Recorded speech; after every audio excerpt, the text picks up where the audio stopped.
John, let me warn you. It's bad. Real bad. It's Hickman. Hickman? Bob Hickman? He's been badly mutilated, John. Tortured, really. My God, Sam. Has Bob's wife, Catherine, been informed? When the call came in, I was told Hickman's captain was headed to their house. They have a little girl, don't they? Yeah, Valerie.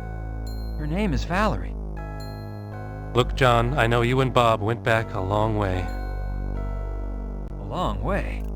Hell, Sam, Bob and I went through the academy together. We shared a ride for 5 years. I'm that little girl's godfather. Sam, Bob was my best friend. Yeah, you could say we went back a long way. I'm sorry, John. Yeah, I'm sorry too. Sorry this city is so full of dirtbags, creeps, and losers. Bob was a great guy, Sam. A great cop. Who the hell would do this to him? What the hell was he doing out there? I don't know, John. It's your job to find out. My job is to pick up the body and find the cause of death.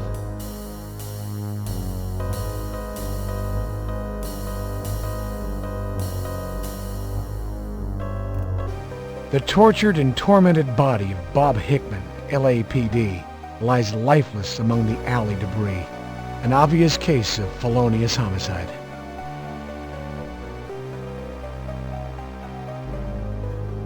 Hello, Chester. Thanks for coming out. Sure, Detective. This is one horrible night when one of our own goes down. I'm glad to be of service. Let me know when you want photos.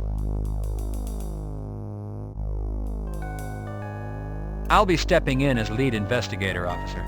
Can you tell me what the situation was when you got here? Yes, sir. Woodbury and I were on our regular patrol. We spotted the body as we drove by. We radioed in, then moved in on the scene. We checked the alley for possible assailants, but found no one. Everything is pretty much as it was when we arrived. Officer Woodbury, I'm taking over as lead investigator. Yes, sir, Detective Carey. I have my crime scene log for you. Sir, did you see any unusual activity or unfamiliar cars in the neighborhood? I hear shots.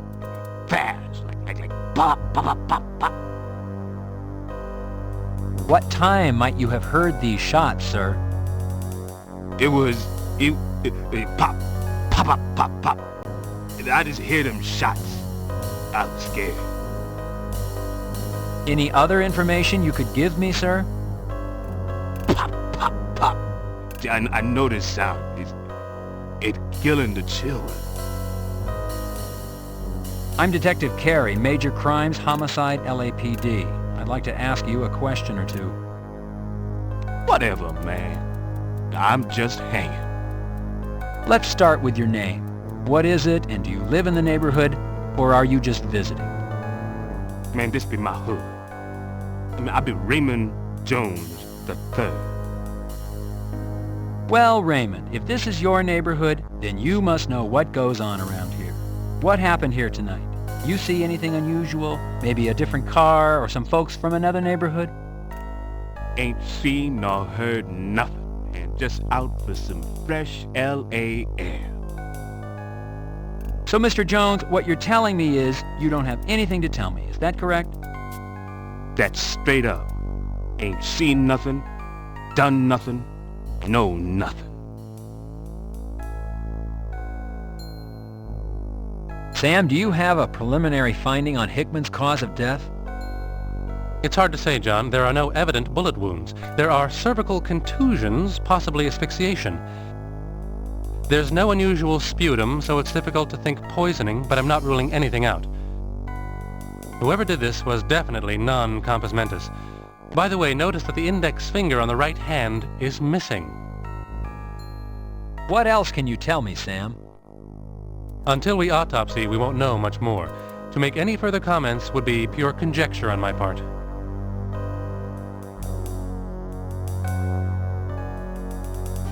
The tortured and tormented body of Bob. A lipstick-stained cigarette lies near Hickman's body. A gruesome sight. Contusions and burn marks appear on Hickman's abused body.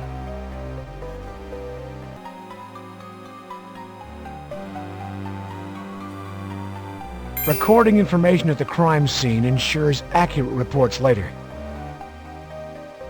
Noting that a cigarette lay near the body could prove important later.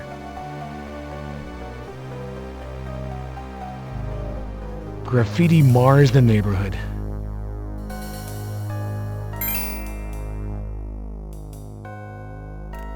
Graffiti is often left behind by gangs. Recording the symbol could prove useful. It's the lucky Mini-Mart dumpster.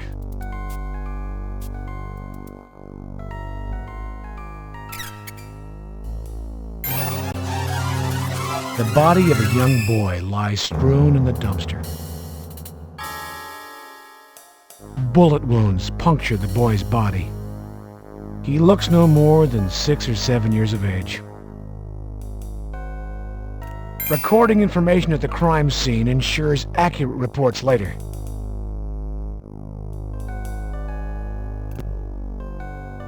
Detective, your car trunk is locked.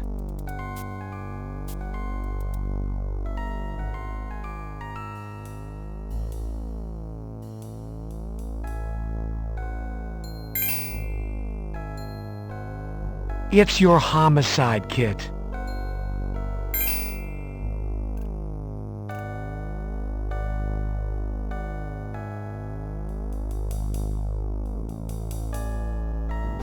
The tortured and tormented body of Bob.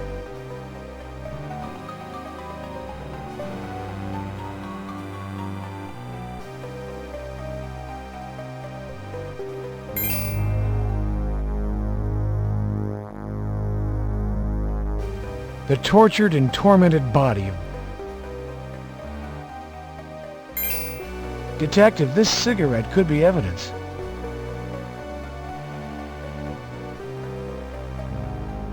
It looks like it's going to be a busy night for you, Chester.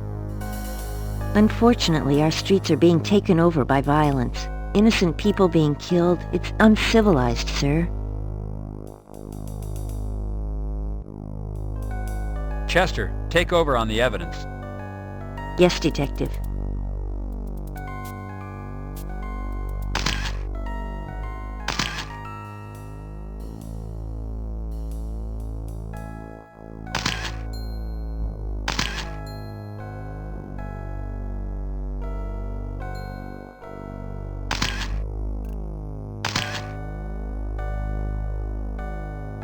Whenever you're ready, fellas, I'm finished.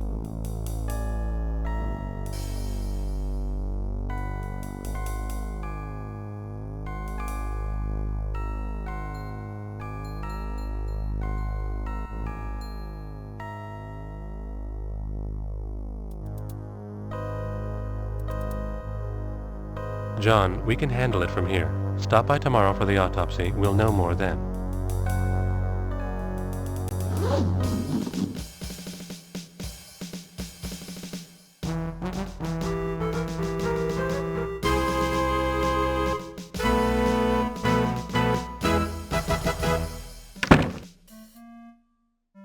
Gary Hickman's death isn't just your personal tragedy. It's a tragedy for the entire force. We've lost a friend, a father, and one damn good cop. As you know, you've been assigned the lead investigator on this case, and I'm going to be looking to you for answers. I'm going to ask you to put aside your personal feelings and deal with this investigation in a professional manner. If you don't think you're up to it, I want to know now. Neither you, the public, nor the department can withstand not knowing the truth. I want you to comb that neighborhood. I want every rock turned over and every person interviewed. Remember, Hickman was not the only fatality tonight. The family of that boy is grieving also.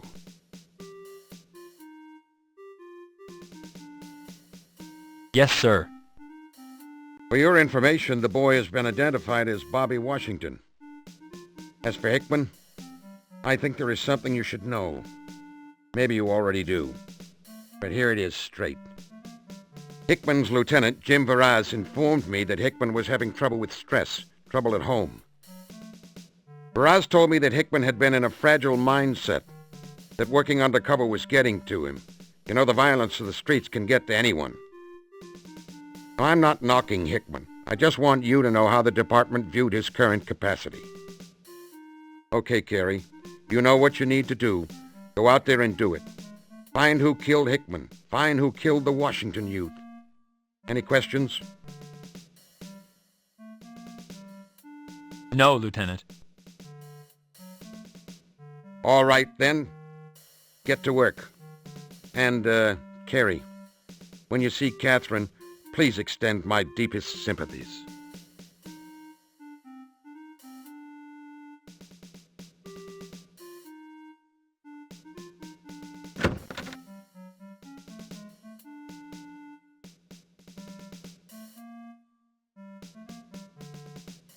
Too bad about Hickman, Junior. Guess this hit you pretty hard, huh? Well, hell, don't let it. Damn scumbags out there. They're just goddamn lucky I'm a desk jockey. If I was on the street, I'd whip their collective disrespectful butts. You know, Junior, this case is gonna generate a lot of paperwork, a lot of calling. You're just goddamn lucky you got me as your partner in this one. Damn lucky. It's your very own desk. A memo from Lieutenant Block.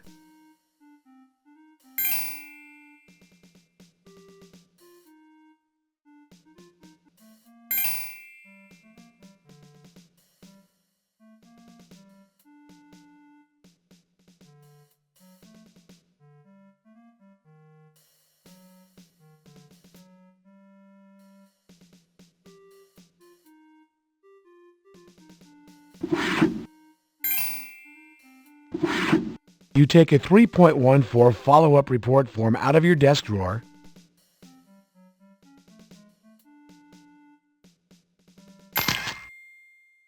The photograph taken of you and Hickman at the lake, the time you caught the big one.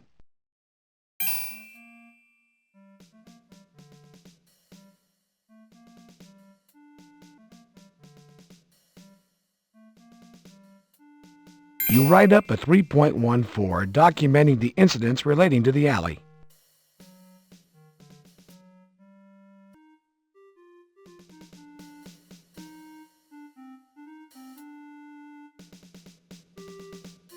Hal, has anything come back on the cigarette found in the alley? Damn straight it has, Junior. SID identified DNA on the damn thing. Science is a wonder, ain't it, kid? You connect that DNA to somebody's butt, and you got yourself a case.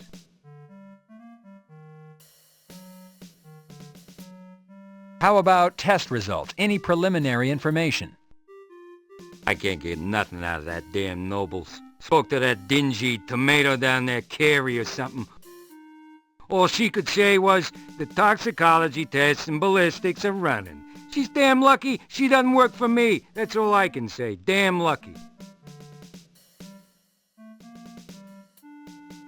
Hal, have you made contact with the folks over at Crash? Were they able to give you any information on Bob? Now, those boys are men, I'll tell you that, Junior. Fighting in the trenches, battling the mean streets. You're to tread lightly, Junior. They're working undercover in that neighborhood. Have been for a couple of months. Your man to talk to is Faraz. You got all that, Junior?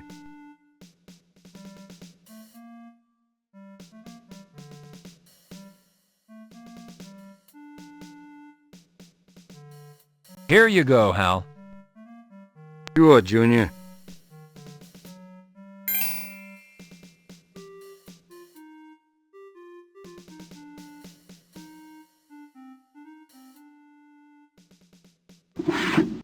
You take a 3.14 follow-up report form out of your desk drawer.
You call the elevator.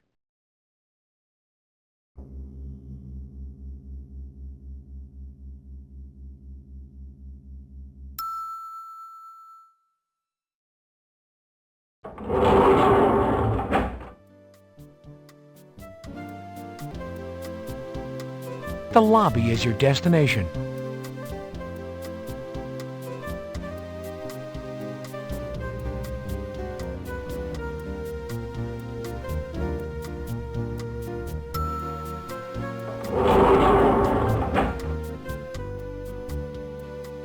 The lobby vending machine, circa 1972.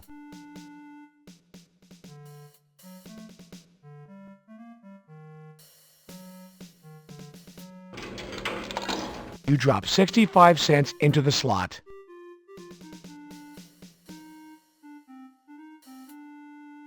Getting candy out of a machine is a little like winning a prize.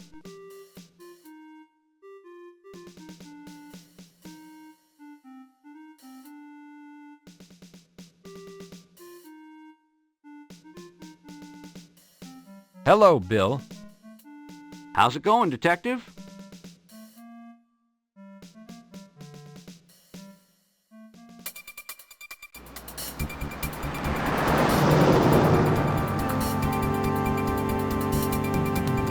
Last night, the LAPD was shaken to its roots as Officer Robert Hickman, Police Officer of the Year 1992, was found brutally slain in a south-central neighborhood. Heading up the Hickman investigation is veteran homicide detective John Carey. Carey is best known for solving the murder of Lane Blair, the stunning actress featured in many of the action-adventure Straight Shots movies. Detective Carey has been unavailable for comment, and all requests for a formal statement from the department have been denied. However, we have been told by an unofficial source that the department is looking at this as a gang killing. As the investigation continues... Oh, wait, here comes Detective Carey now. Detective Carey, over here. Christy Bilden with KKAT. Detective Carey!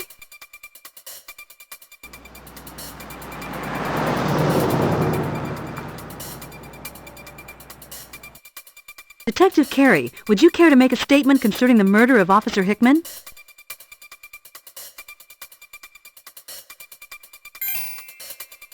What do you think you're doing? Hey! The physical abuse I have just experienced at the hands of Detective Carey is consistent with the treatment I've received from this entire department in trying to report this story. As a reporter and citizen of this city, I fear for our First Amendment rights. I'm Christy Bilden, reporting for KKAT.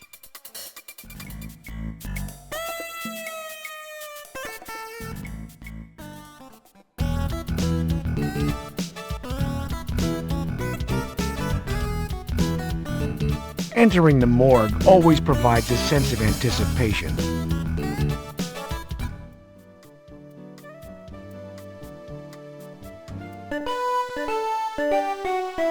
Hi, Detective Carey. Hello, Sherry. I'd like to see Deputy Nobles. Is he available? Show me your badge.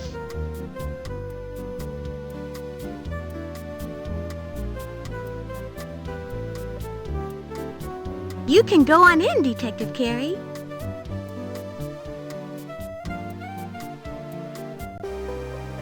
Hello, Detective Carey. Do you know why the mechanic didn't buy the battery? I don't know. Because he got sticker shock.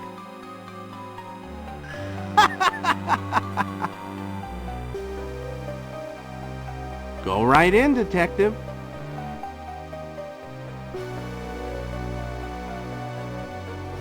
It's Hickman's personal belongings envelope. It's Bobby Washington's personal belongings envelope. You pick up Bobby Washington's personal belongings envelope. You pick up Hickman's personal belongings envelope.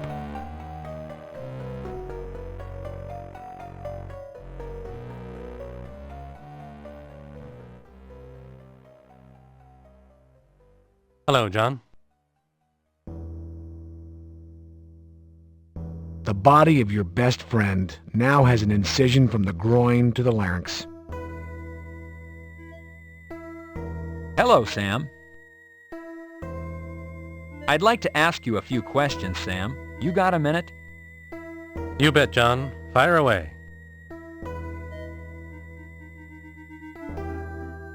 Sam, what can you tell me about Bob? Why don't you begin at the beginning and begin by asking me the specifics? That way I won't miss any topic you might want to explore. Sam, have you completed Hickman's autopsy?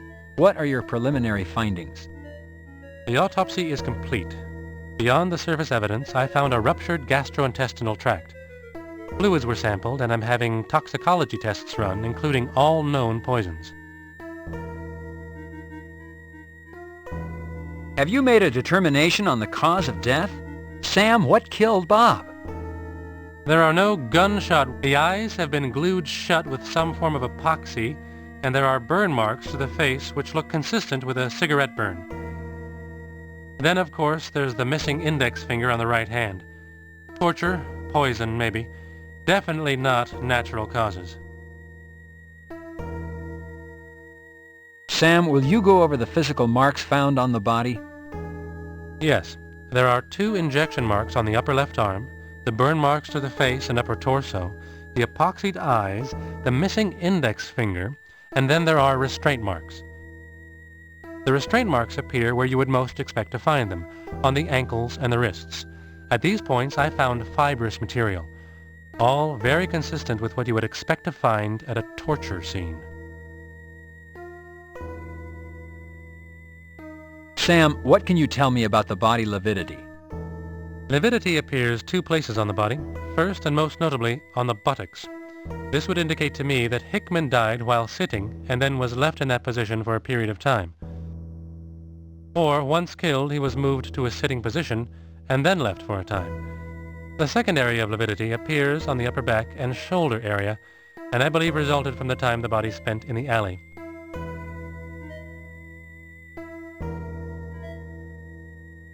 Sam, do you have a preliminary back on the toxicology tests? Not yet, John, but I believe we'll find that Hickman died of poison as opposed to, say, a heart attack. If Hickman was killed by poison, it could have been a slow and painful and quite obviously torturous death. There are signs of stress around Hickman's eyes which would indicate that he was alive when his eyes were glued shut and he attempted to open them. Also, the burn marks on the face are a bit irregular, not perfectly round. This could be attributed to Hickman jerking or pulling away as his face and body were burned. All in all, a gruesome end. What about fibers or hairs, Sam? Were you able to find anything substantive? Actually, John, I was able to lift fibers from the areas of restraint. I imagine these will turn out to be rope of some kind. Of course, the body was covered in alley debris, so it is difficult to determine what extraneous materials will actually pertain to the killer or killers.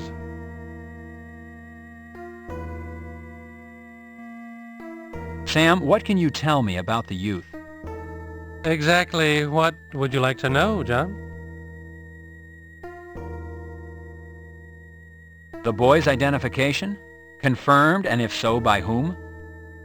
The Lucky Mini Mart owner confirmed the body as Bobby Washington, a local neighborhood boy. Has the boy's family been notified? Yes, and as I am sure you can imagine, the mother is near hysterics. Her name is Bernadette Washington, and she lives around the corner from the alley. The poor woman is so upset she can't yet bring herself to come down and claim the body, or the few small trinkets we found on the boy. Sam, do you have a preliminary on the boy's cause of death? I counted 17 points of entry, John. The boy was mowed down, execution style. Cause of death, gang violence if you want a personal opinion. Professional opinion, the youth was killed by gunshot wounds to the head and body. Has the boy's autopsy been performed yet? Yes, it was, John. I was able to pull 3 slugs out of the body. They look like 9mm. I've sent them over to SID for a ballistics check. The body is in cold storage, waiting for the family.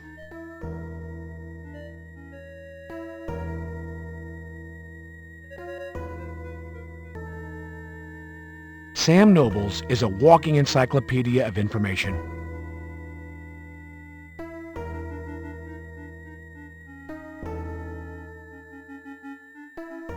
You notate the state of affairs.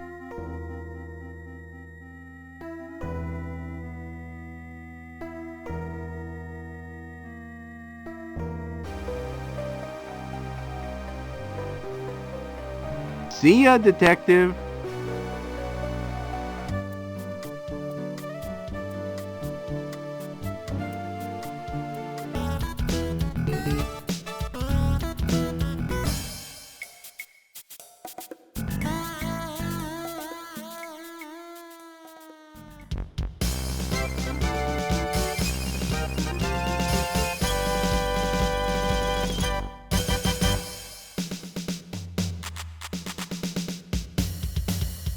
You turn the knob and open the door, Detective. Howdy, partner. You're here mighty early. Ain't scheduled to qualify till Wednesday. You planning on a little practice shooting today?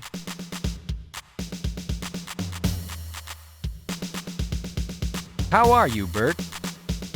Well, cowboy, I ain't complaining. Life's good. Those are qualification forms.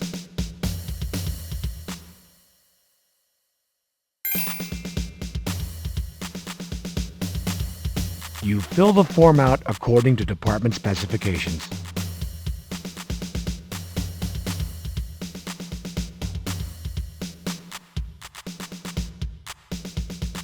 Filled out and ready to go, Bert. Thank you, partner. City ain't rich, partner. Pony up.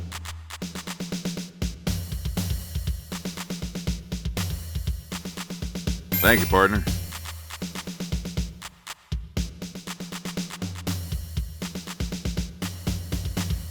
You pick up the headgear.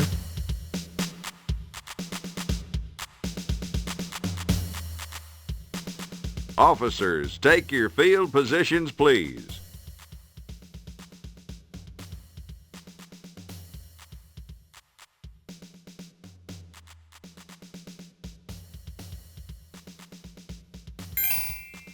Officers, headgear on.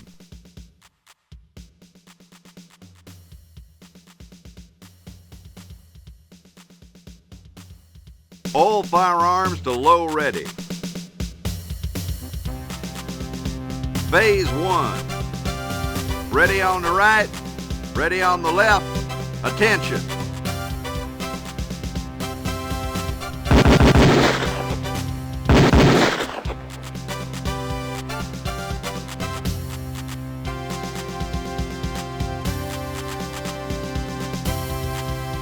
Phase 2. Ready on the right, ready on the left. Attention. Gun to low ready. Prepare for Phase 3.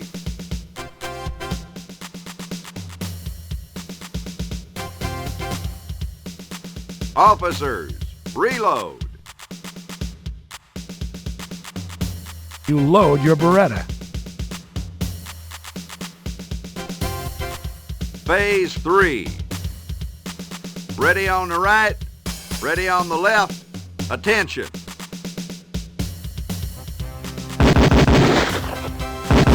Gun to low ready. Prepare for Phase 4.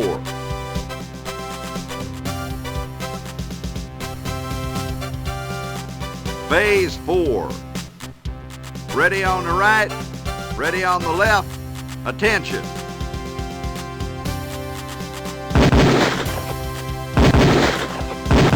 Gun to low ready. Prepare for Phase 5.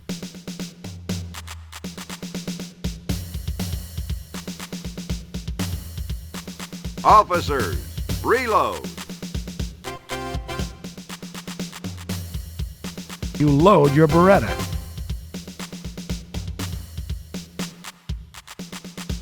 Phase 5. Ready on the right. Ready on the left. Attention.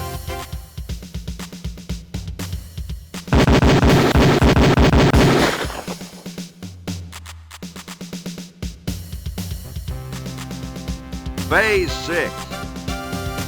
Ready on the right. Ready on the left. Attention.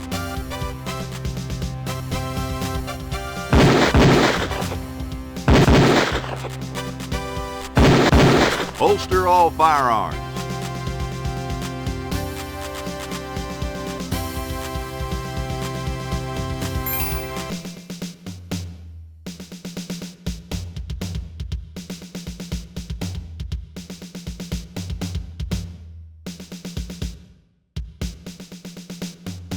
That there was some shooting, cowboy.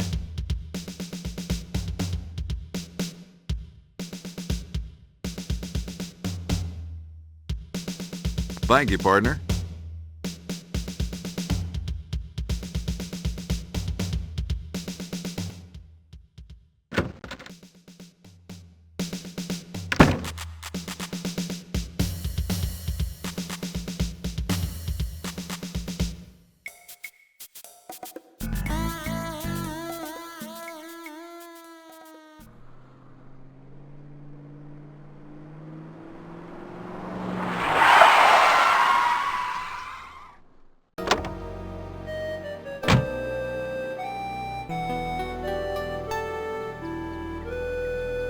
The Hickman residence.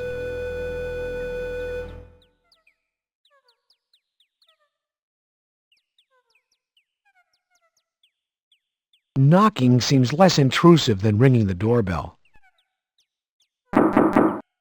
What a cute kid Valerie is. Hi, Valerie. How you doing? Hi, Uncle John. You want to come in? Mom, Uncle John's here.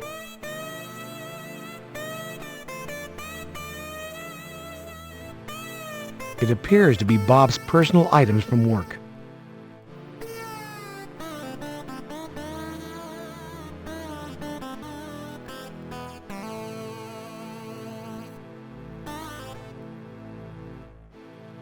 Hi, John. Thanks for coming over. How are you, Catherine? I don't know. I can't believe this has happened. It's like a nightmare. I keep hoping I'll wake up and Bob will be alive.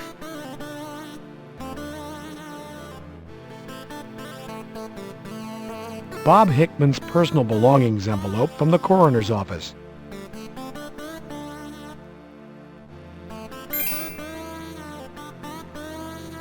Catherine, these are Bob's personal effects. They were released by the deputy coroner. Thank you, John. Is his wedding band included? I didn't open it, Catherine. I don't know. John, this was Bob's Kevlar vest. I'd like you to have it. Maybe it will keep you safe. Thank you, Catherine.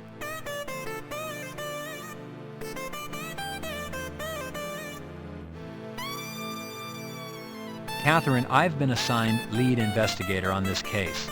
I need to ask you some questions. Are you feeling up to it? I suppose so, John. I just can't believe this is happening. I don't know what to do.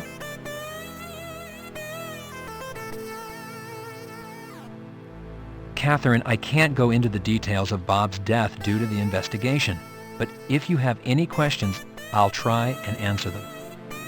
That's all right, John. I spoke with that lovely Miss Moore and Mr. Nobles at the coroner's office. I know all I need to. To whom do you wish to speak? To whom do you wish to speak?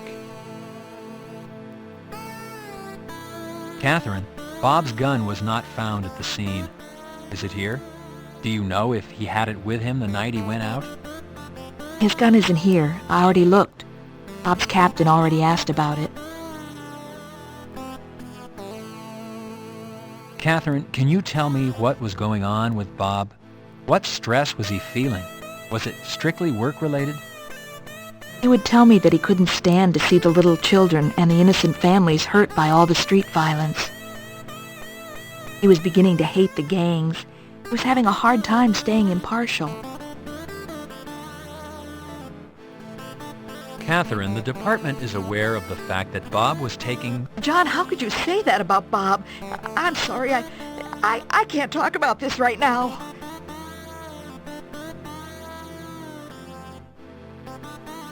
Valerie, do you understand what's happened? I think so. Mommy says Daddy's in heaven and he's not coming home anymore. Valerie, can you remember anything that happened the night your dad went out and didn't come home? Well, my mommy and Daddy were fighting about his work coming home. Was your dad bringing a lot of work home, Val? I don't know. He always kept it in the closet. The hall closet.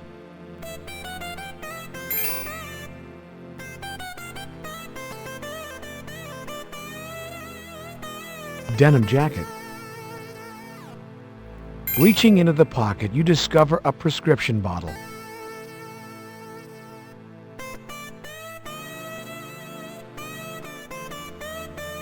Bob Hickman's prescribed sedatives.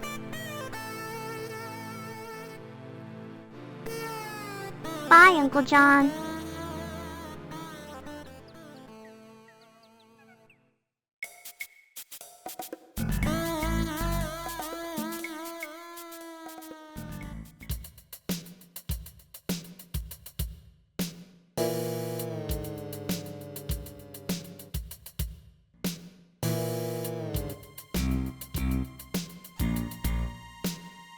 Empty freight containers. This field must be used to unpack stolen goods. It's amazing this wall withstood the fire that burned this building down. The surface looks like cinder block, exactly what it is. It appears that slugs from a firearm are lodged in the wall.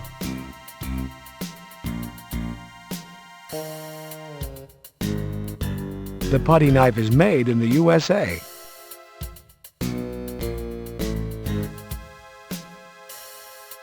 You loosen the slug from the wall.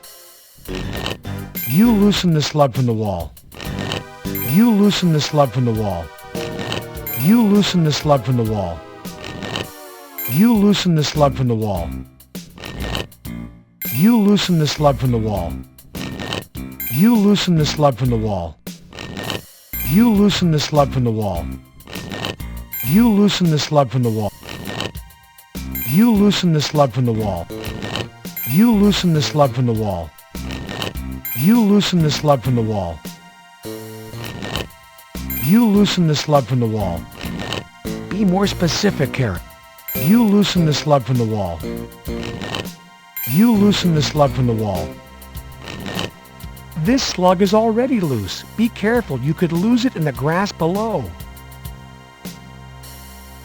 You loosen the slug from the wall.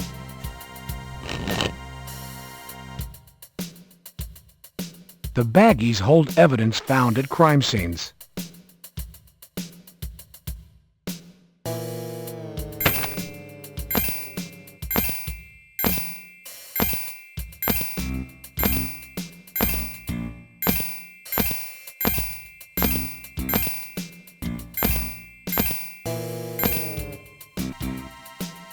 Deformed 9mm slugs taken from the cinder block wall in South Central.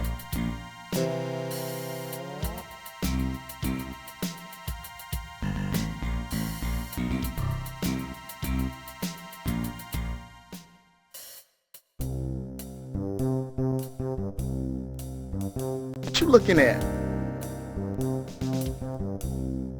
I'd like to ask you fellas a couple of questions. Yo, baby, who be you? Ooh, the man. He's got his credentials. I ain't seen no brass coming around here.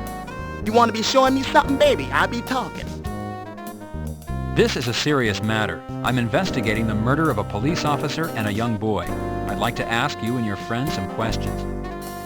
Yo, baby, I ain't got nothing to say. Are you interested in talking? Shit, man, I got nothing to say.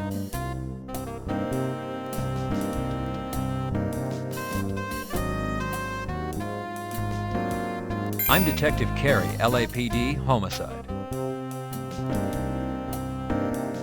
I'd like to ask you fellas a couple of questions. You be the man. Ask away. Last night there was a double murder, a police officer and a neighborhood boy, Bobby Washington. Do you know anything that might help us solve what happened to them? I be knowing nothing. That copper? What he be doing down here anyway? Did you know Bobby Washington? Gee, yeah, that little man was okay. He always be saying he gonna grow up and be the next Dave Stewart. You a big baseball fan? I see you've got a baseball. Yeah, baby, I like all them sports. This here ball, I find it in the field. What's lost is now mine. If you can think of anything that might help us, why don't you give me a call down at Parker Center? Just ask for Robbery Homicide Detective Carey. You never know when I might be able to repay the favor. I be hearing you, baby. Yo, I be fly today. Never know when I'm gonna know something that can help.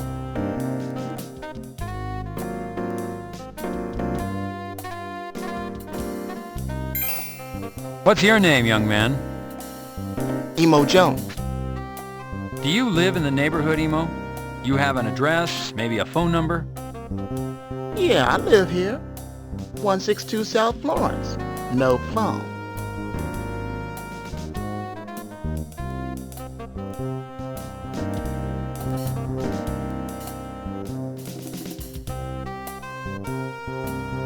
The Rainbow Cafe, a rather inviting little place.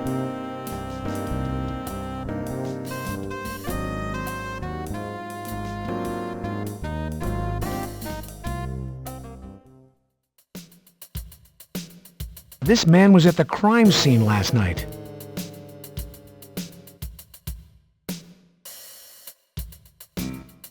I'd like to ask you a few questions. Yeah, okay, sure. You were in the alley last night. I thought you might be able to tell me what you know about the murders. Yeah, just popping sound. You know, I don't know.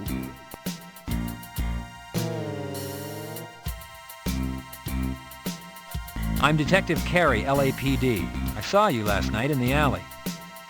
Got some spare change a fella can have?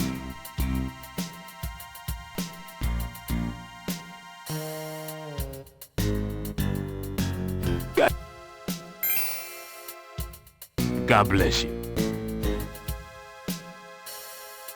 Can you recall any unusual activity in the neighborhood last night? Any arguments or unfamiliar people? The cop was... he was dead. Could you be more explicit, sir? I didn't,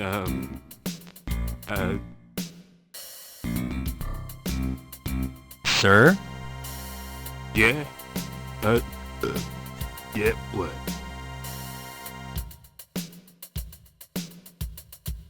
Excuse me, I'd like to talk to you. Chill, 5-0. I'm conducting business.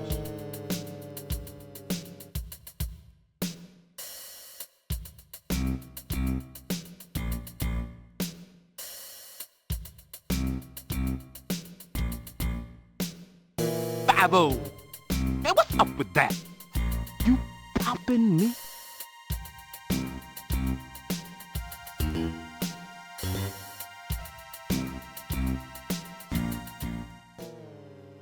I'm Detective Carey with the LAPD. Everybody know who you are. You big cop. Bring big trouble.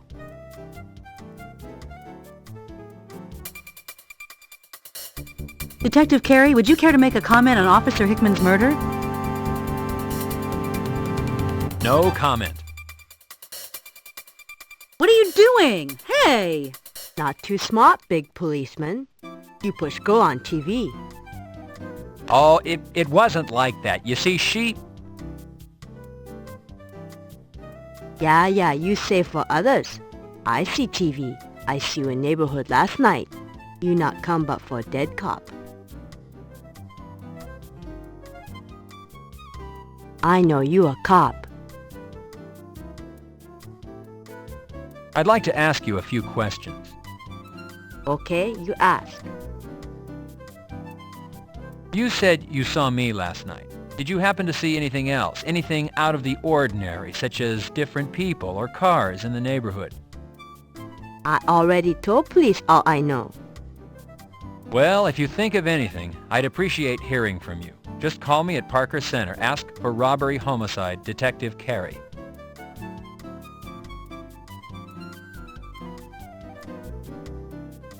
Can you tell me your name and what your position is here? I owner of Lucky Mini Mart. I work hard for my store. My name is Kim Chi. By the way, Miss Chi, did you know Bobby Washington? He was good boy. Always helped me for free. He good boy. He try and stay away from gangs. No trouble. Bobby good boy. Is there anything else you could tell me about Bobby, Miss Chi? What to tell? Boy's either good or bad. Good boy. Fresh fruit is a rarity in these small convenience stores. Amico glue, industrial strength.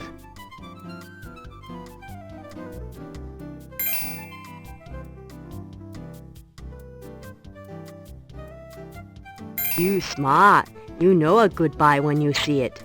You shop here again.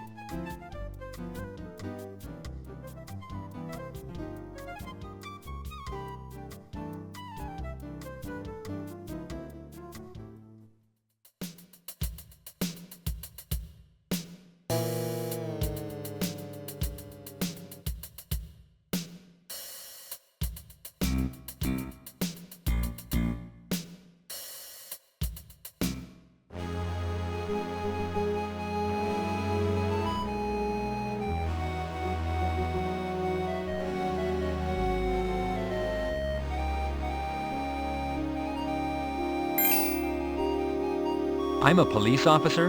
My name is Detective Carey.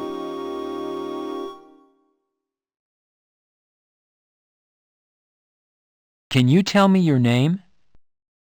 My name is Lysandra. Do you know your last name? Uh-huh. Washington. Can you tell me where you live? I don't know. I live down the street.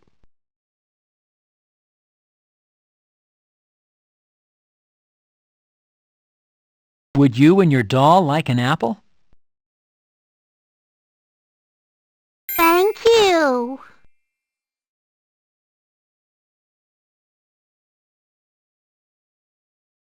How are you today? Taking your doll out for a walk? Me and my dolly are having a tea party. So it's tea time. We don't have real tea and cookies. We're pretending. Hello, Lysandra. Hi. I'm pretending I'm a mommy. Have fun. See you later.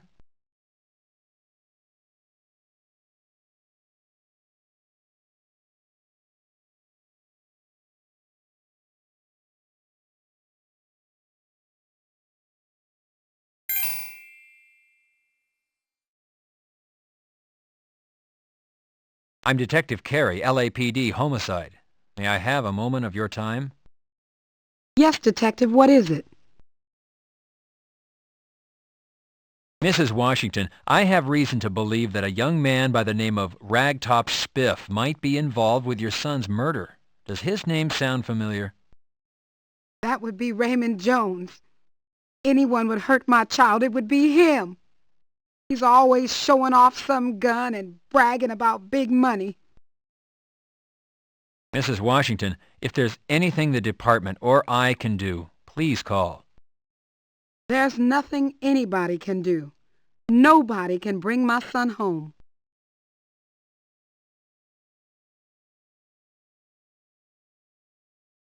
Bobby Washington's personal belongings envelope released from the county coroner's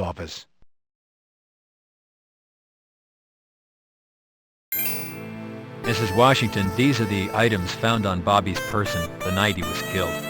I'm so sorry, ma'am. Thank you.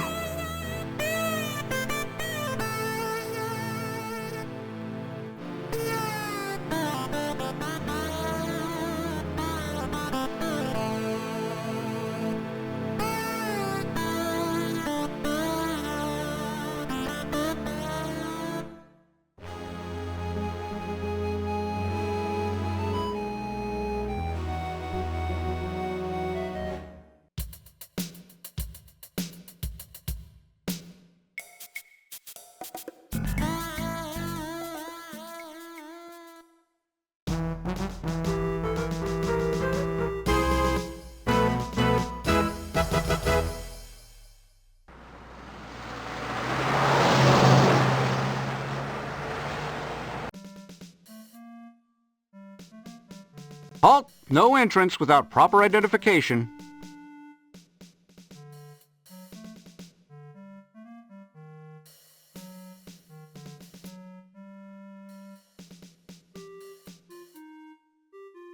You attach your Parker Center ID to your suit.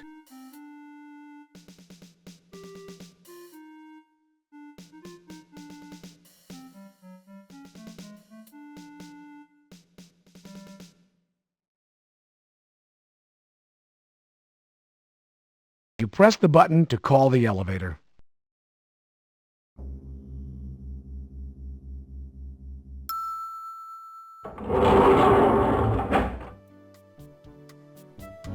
You select the basement as your destination.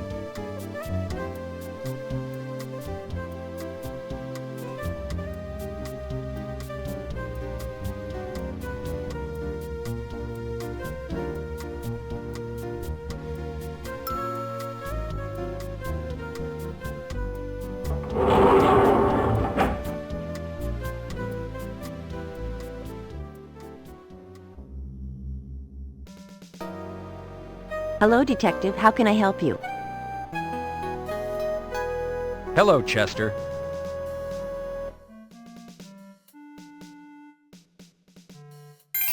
Chester, I'd like you to take a look at this and see if you can match it to the glue found in Hickman's eyes. I purchased it in the neighborhood where Hickman was found. I know it's a long shot. Hold on, Detective. I only need a sample.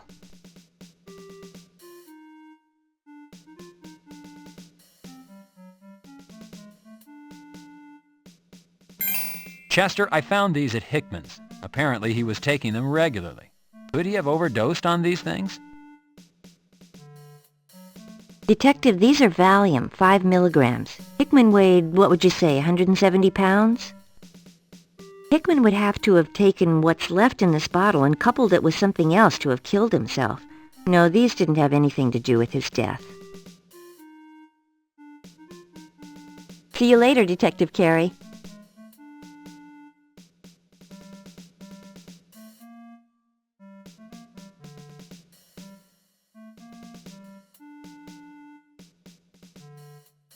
Pressing the button, you call the elevator.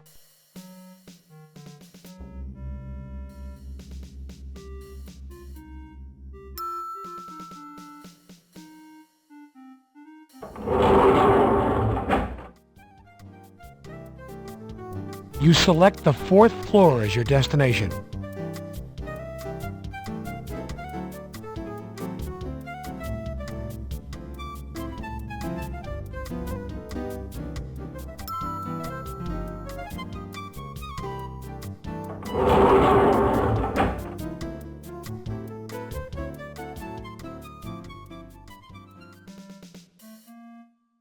Detective Carey. Hello, sir.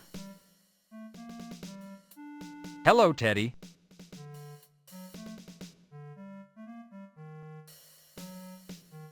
Detective Carey, how would you like these handled? I'd like a ballistics check run on them. I'll write up the paperwork for the ballistics test. Then they'll be shelf stored if you need them in the future for trial, sir.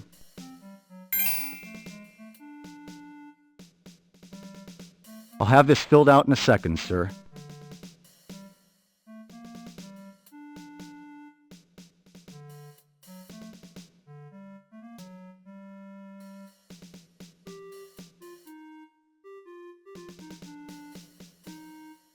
Pressing the button, you call the elevator.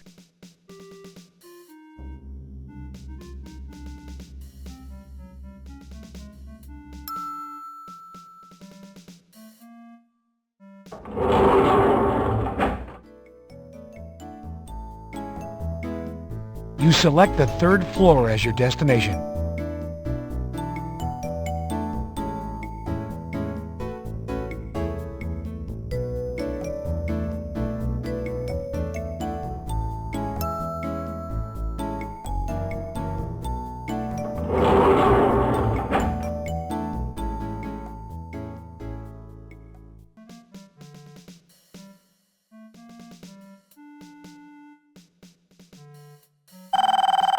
Answer your damn phone, Junior.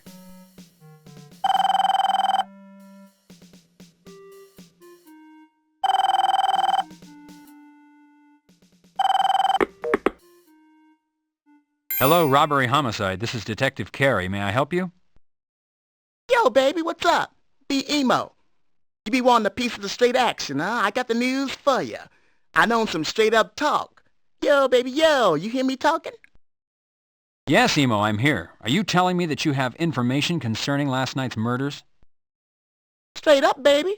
I'll be waiting by the field if you be interested.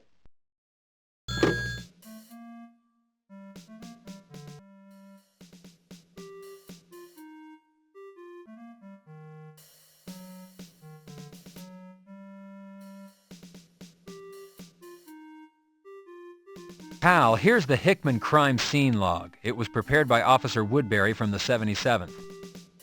You're damn lucky you got me taking care of this book, Junior. Damn lucky.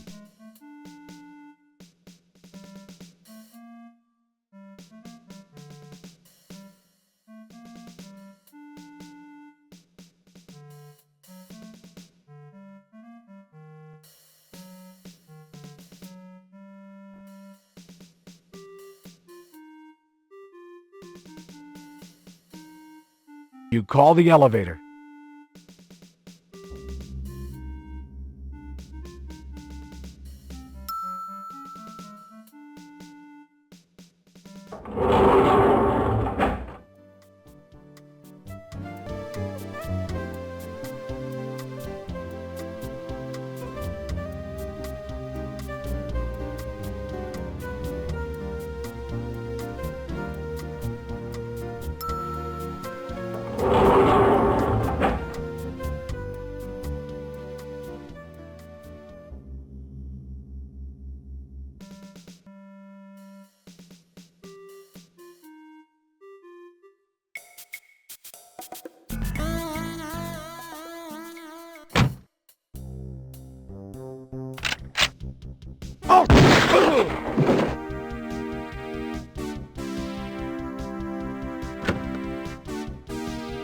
He's an undercover cop. It must be Lieutenant Jim Barez.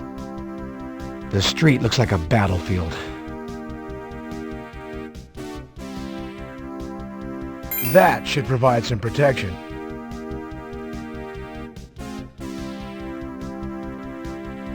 You can't reach your trunk from here.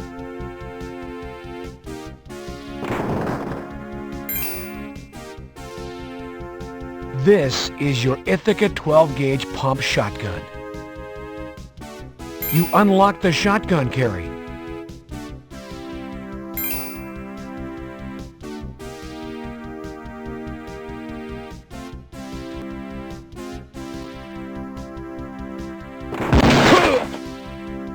You're hit.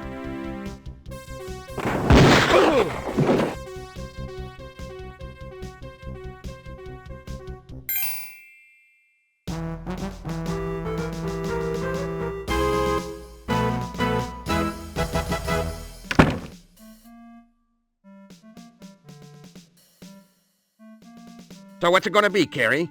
You gonna act like a pro or a spoiled brat? Have I made a mistake in assigning you as lead investigator on this case? No, sir. I'll have you know I've had dozens of calls this morning on you shoving that reporter yesterday. Everybody in town, from the chief to the mayor to outraged Joe citizen, saw you push her. Damn, you were all over the news. Lieutenant, it wasn't... Besides you appearing uncooperative, you were downright politically incorrect. You shove one more reporter and the department's going to get slapped with a civil suit. Shoving anybody else, and I'm going to give you the boot myself. Lieutenant, I'd like to explain.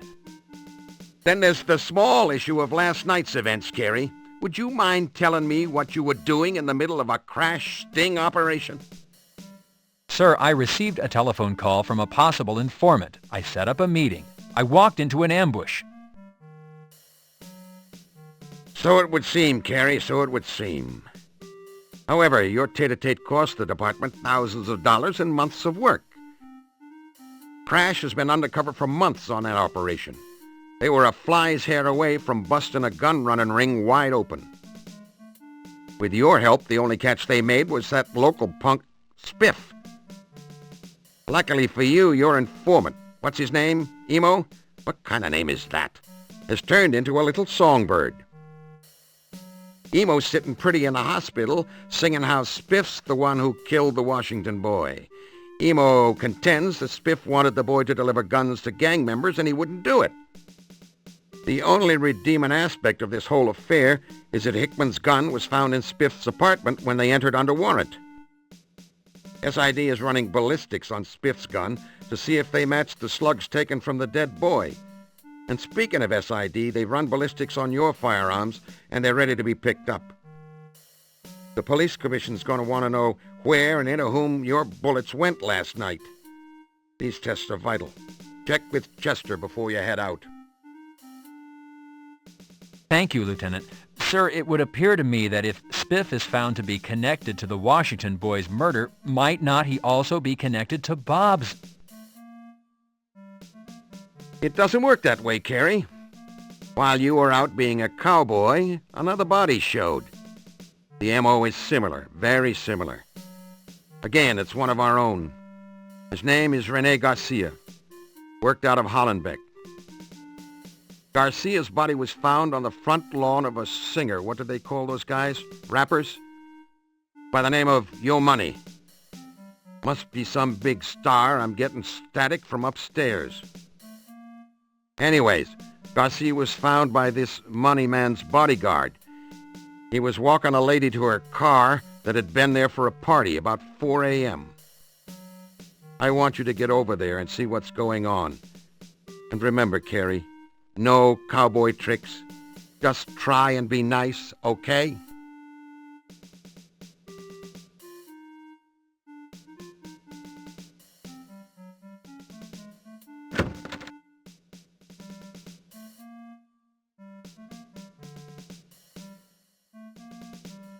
Yeah?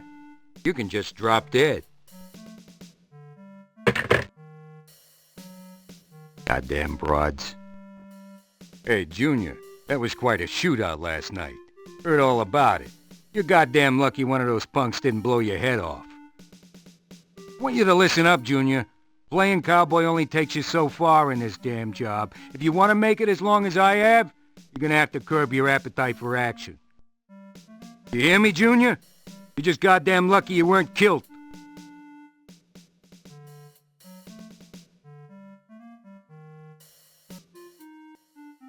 You complete a 3.14 documenting the gunfight and the players involved in the ambush.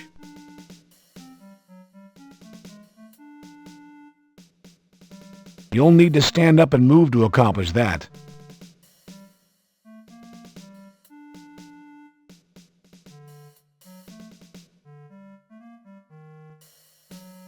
Here you go, Hal. Sure, Junior.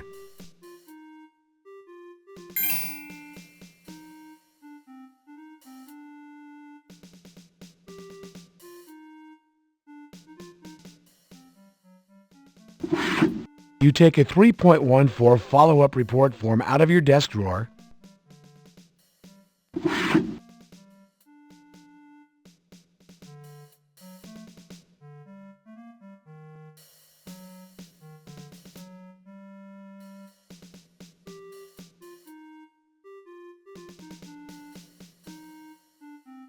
You call the elevator.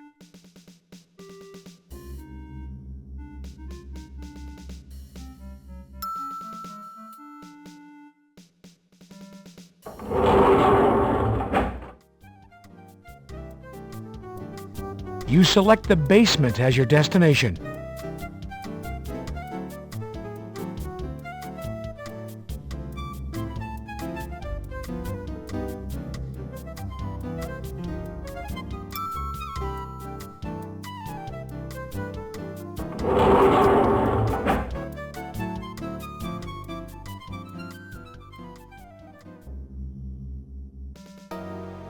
Hello, Detective. Here to pick up your firearms? They're all ready. Thanks, Chester. I appreciate it. You know, Detective, Nobles and I are heading over to the shortstop tonight for a beer. Would you care to join us? Are you asking me out on a date, Chester? Not in your wildest dreams, Detective.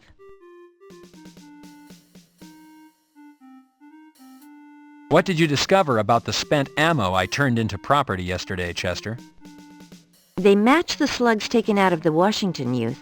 They don't match with Hickman's ballistics test on file. Chester, are you running ballistics on Spiff's gun? Yes, I am. It looks promising as it's a 9mm and it has a high-capacity magazine. Were you able to find anything out about the glue you sampled? Yes, Detective. It is an industrial-strength glue which shares properties with the glue found on Hickman's eyes. The problem with tracing the glue is that it's sold all over the city, not just where you found it. We use the same brand here at Parker Center. Chester, have you processed Garcia's body fluids?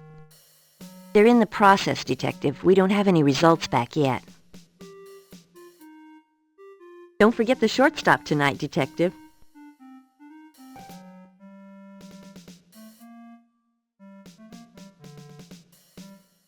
Pressing the button, you call the elevator.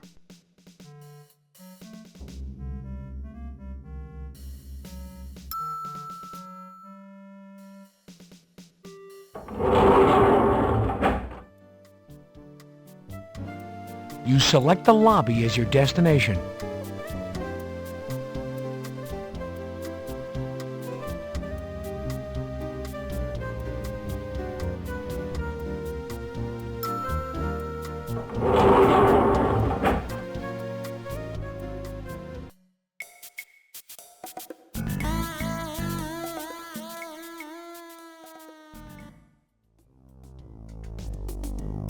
The body outline of Officer Rene Garcia. The home of Yo Money, mega superstar rapper. A 1989 Lamborghini Countach, the 25th anniversary model.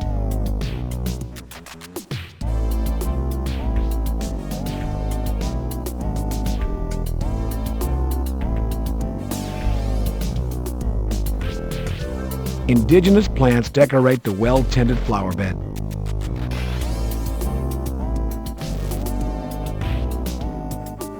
It looks like a woman's shoe.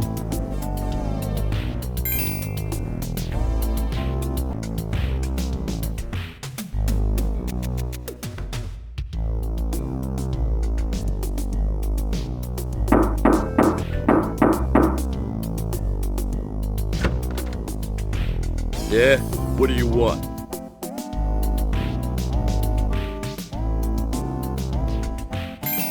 Hello, I'm Detective Carey, Homicide LAPD. I'm here to speak with Yo Money. Is he available? Is Yo Money available? I need to speak with him. Come on in. Yo Money's been wanting to talk to you, cops.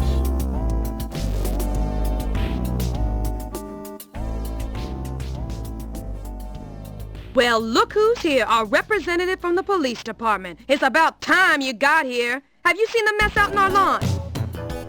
Do you have any idea what kind of field day the press is having with this? Do you have any idea what this is doing to record sales? A dead cop on our lawn. What the hell are you doing about it? I think you people planted that dead cop on our lawn. Probably knew something he shouldn't. And what better way to diffuse attention than to dump him on the lawn of a controversial rapper? This is such bullshit. I want that yellow tape off our lawn immediately. I want the persons responsible to own up.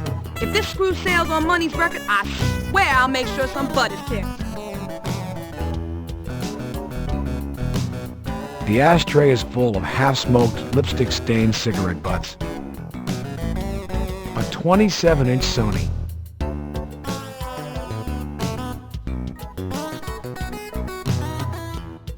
Do you recognize this shoe? I found it in the flower bed out front. What are you saying? I'm some kind of cheap cow? Where do you get off? No, I didn't mean to insult you. I found this in close proximity to where the body was found. Well, it's not mine. I wouldn't wear such a cheap piece of trash. If you're gonna insult me, you better leave now. Money, this shoe was found in your front flower bed. Do you know where it... Hello? Knock this crap off. Oh, Hey, what the hell are you doing?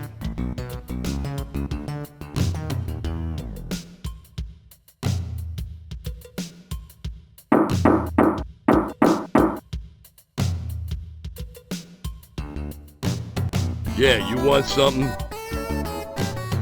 I was wondering if I might speak with Yo Money once again. All right, but this time, mind your manners.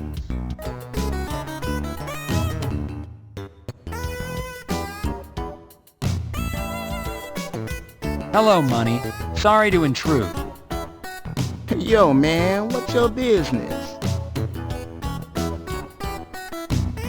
Money, who discovered Officer Garcia?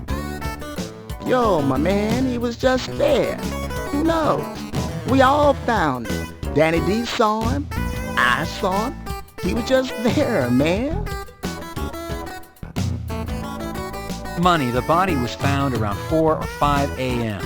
Had you been out the evening before, or were you home? At a house party. Some girls in, you know, a little party. Were you familiar with all the guests, or were there people here you didn't know? Yo, I don't take the strangers, man.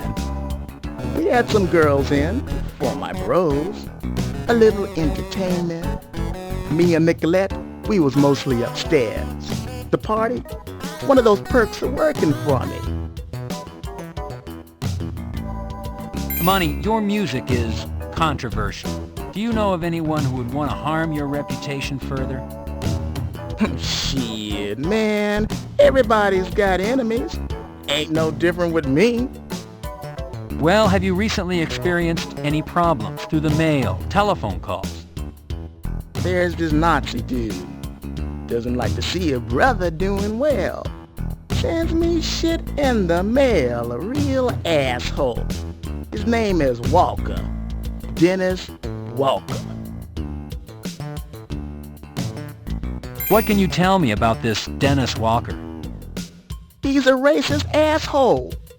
For a while, he was driving by, hollering shit at my house. I got a restraining order. I still get shit in the mail. Ends up in the trash. Yo, man, he was arrested for trespassing on my property a while ago. Shit, he's a boil on a pig's butt. Oh, sorry, man, no insult intended. I'd like to ask... I have nothing to say to you.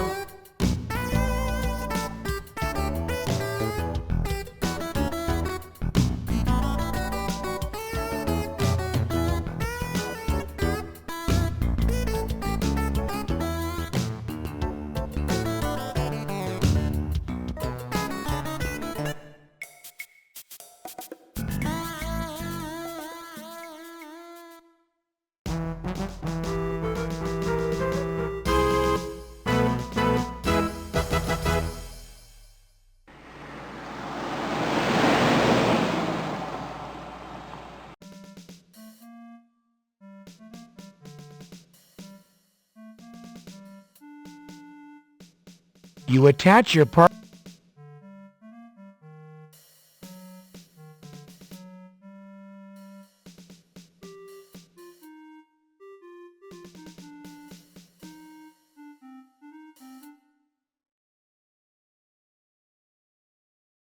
You press the button to call the elevator.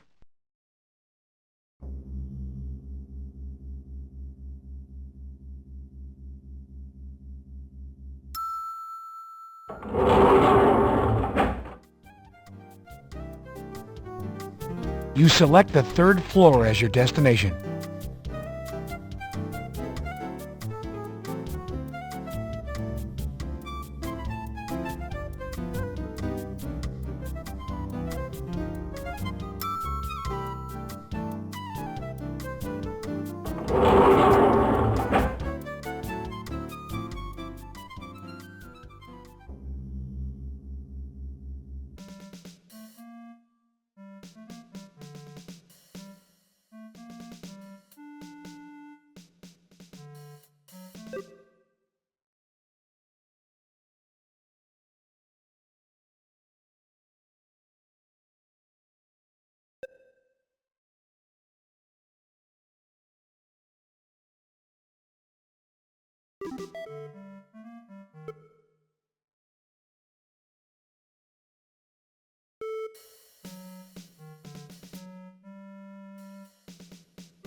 You call the elevator.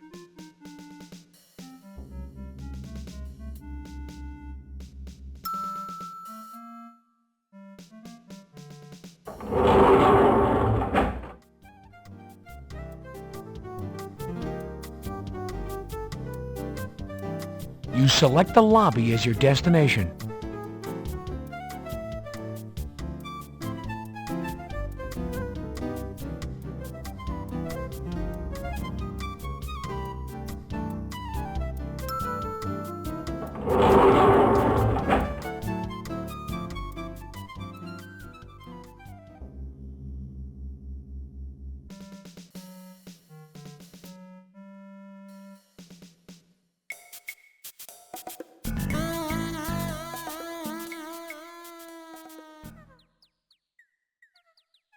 According to the latest information the department has, this is the front door of Dennis Walker's apartment.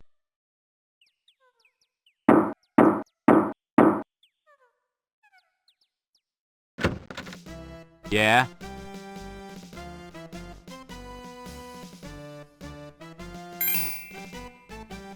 I'm Detective Carey, LAPD. Are you Dennis Walker? Yeah? I'd like to ask you a few questions. Yeah, come on in.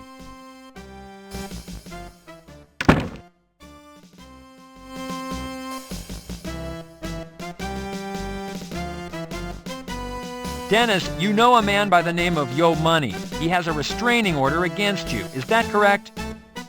I can't hear ya! Walker has quite a stereo setup.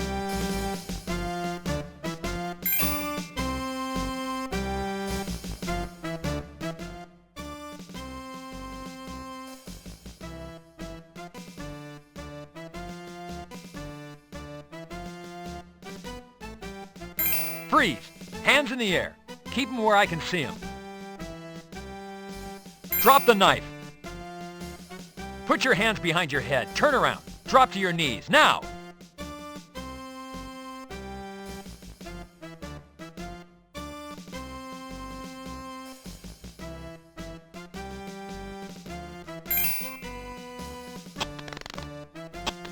You have the right to remain silent.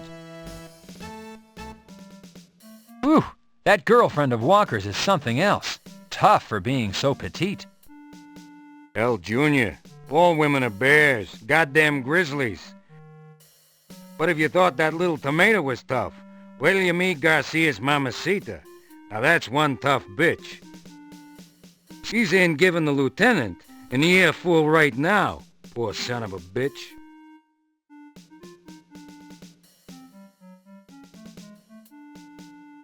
I am Rosa Garcia. Are you the detective investigating the death of my son? Yes, I'm Detective John Carey. Let me extend my sincere sympathy for your loss, Mrs. Garcia. I didn't know Renee personally, but Well, I knew my son, Detective, and he was a good boy. He lived at home with me. He helped me with my errands. He went to church. I have been told by your lieutenant and the coroner that Renee's poor body was found exposed. I want the person responsible for doing this to my son caught and punished. Yes, Mrs. Garcia, I understand. Do you understand, Detective? Do you have a son? Well, no. Well, then you do not understand. Rene helped to take care of me. I have heart trouble. I cannot do heavy lifting. Rene cleaned the house. She did the laundry, cook our meals. Maybe he once in a while would go to a movie, but he did not date any of those fast-talking modern-type women. He was waiting for a good girl. He was saving himself. And for what? For some pervert to strip him, murder him. You find who did this to my son. Find who killed my son, my beautiful son.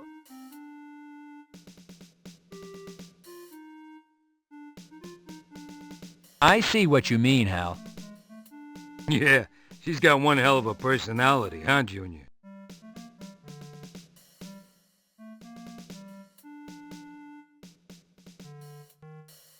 You complete the report on Wendy James' arrest and attempted assault on an officer.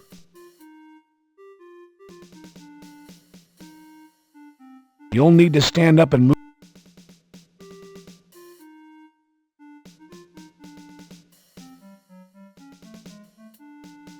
Here you go, Hal. Sure, Junior.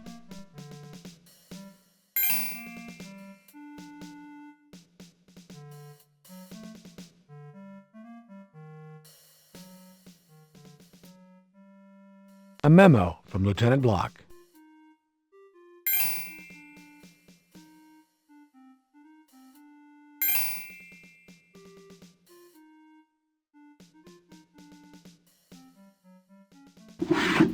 You take a 3.14 follow-up report form out of your desk drawer.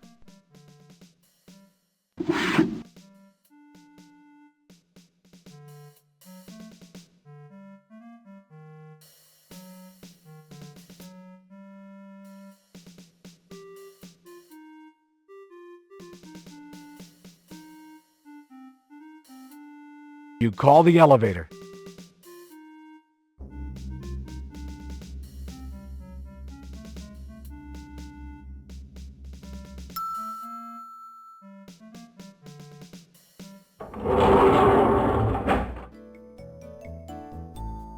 You select the lobby as your destination.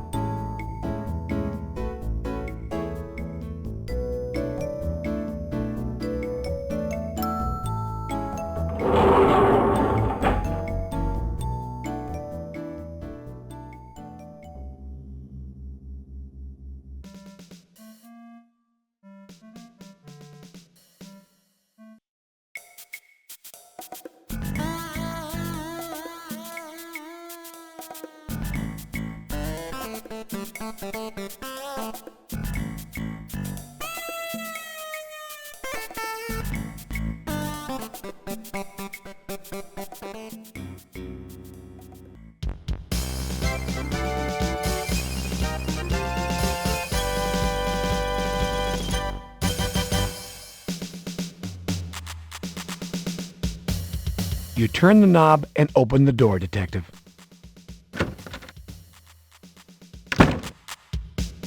Hello, partner. Today's the day. You ready to qualify?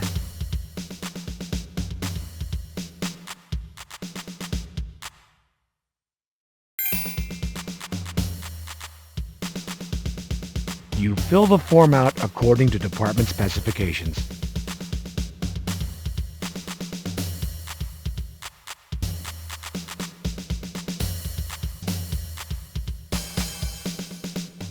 Here you go, Bert. Thank you, partner.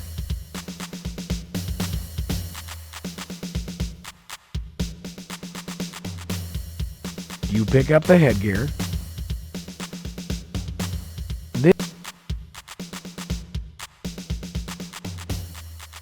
Officers, take your field positions, please.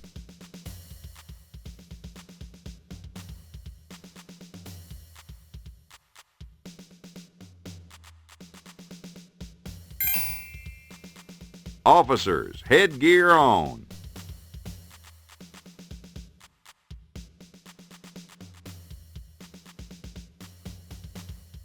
All firearms to low ready. Phase 1. Ready on the right, ready on the left. Attention.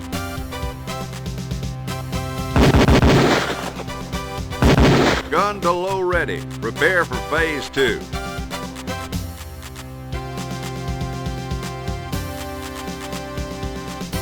Phase 2. Ready on the right, ready on the left. Attention. Gun to low ready. Prepare for phase 3.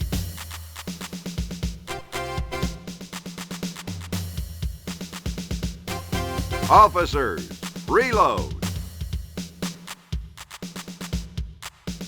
You load your Beretta. Phase 3. Ready on the right, ready on the left.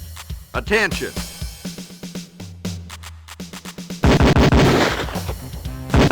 Gun to low ready. Prepare for phase 4.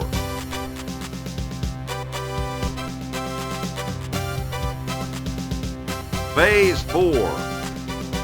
Ready on the right, ready on the left. Attention.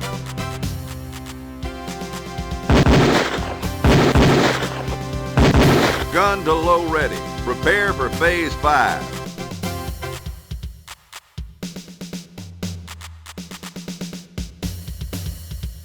Officers, reload.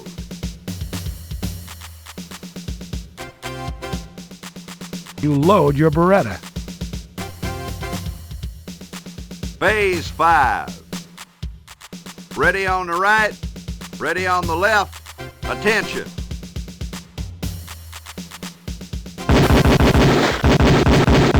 Gun to low ready. Prepare for phase 6.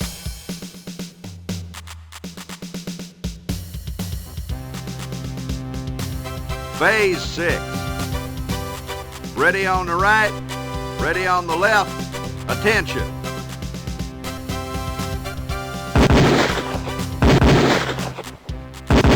Holster all firearms.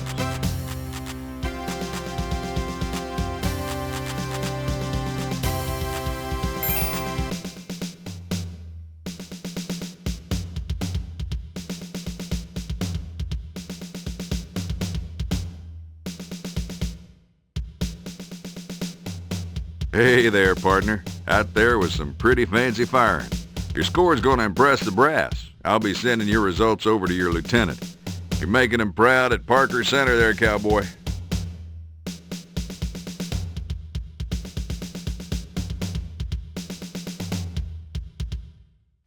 Thank you, partner.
I don't know.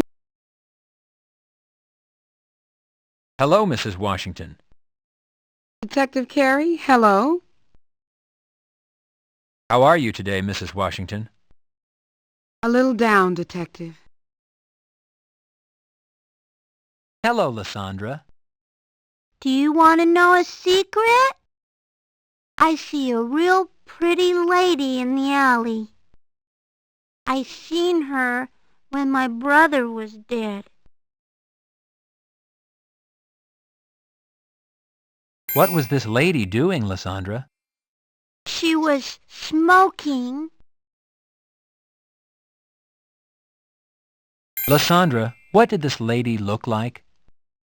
She was pretty, and she had pretty clothes. What was she wearing, Lysandra?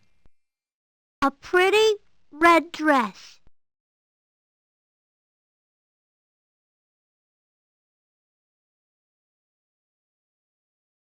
The information about the woman in red might be important if it's true.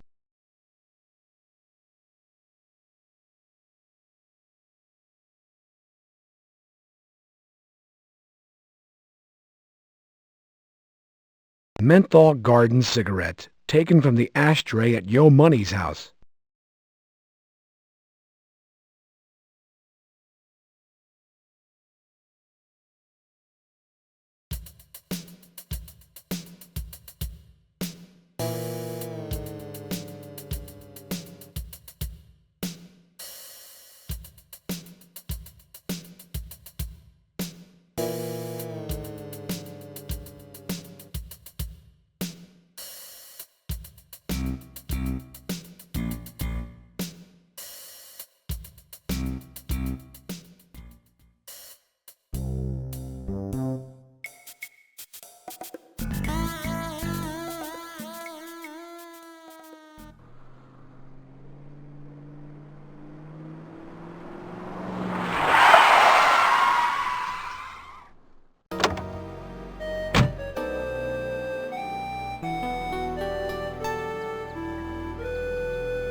Knocking seems less intrusive than ringing the doorbell. Hello, John. Won't you come in?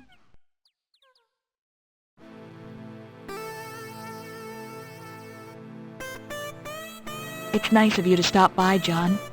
I'm sorry you missed the funeral. Catherine, I wasn't informed about the time. I wanted to be there. I understand, John. I know how busy you are. Thanks for your concern, Catherine, but you don't need to worry about me. I should have called or... Oh, no. I know how you guys work. It's your life. I understand. Well, there's good news. Bob's name has been cleared of any wrongdoing or involvement with the Washington boy's death. Bob's gun was retrieved and ballistics testing cleared it as the murder weapon. However, new evidence suggests that Bob's death is unrelated to the alley incident. It appears we might have a cop killer on our hands. Oh, John, that's horrible. Really horrible. Catherine, I know this is a rough time for you, but I need to ask you to think back to the night of the murder. Can you think of anything out of the ordinary happening that night? Any phone calls, anything Bob might have said? Did he mention anyone, maybe a name you're unfamiliar with? Bob and I had an argument. He went out, John. I don't know where he went or if he saw anyone. Thing is, he didn't take our car. I don't think anyone picked him up. I mean, we started arguing and the whole thing just blew up. He was gone before I really had a chance to understand what happened.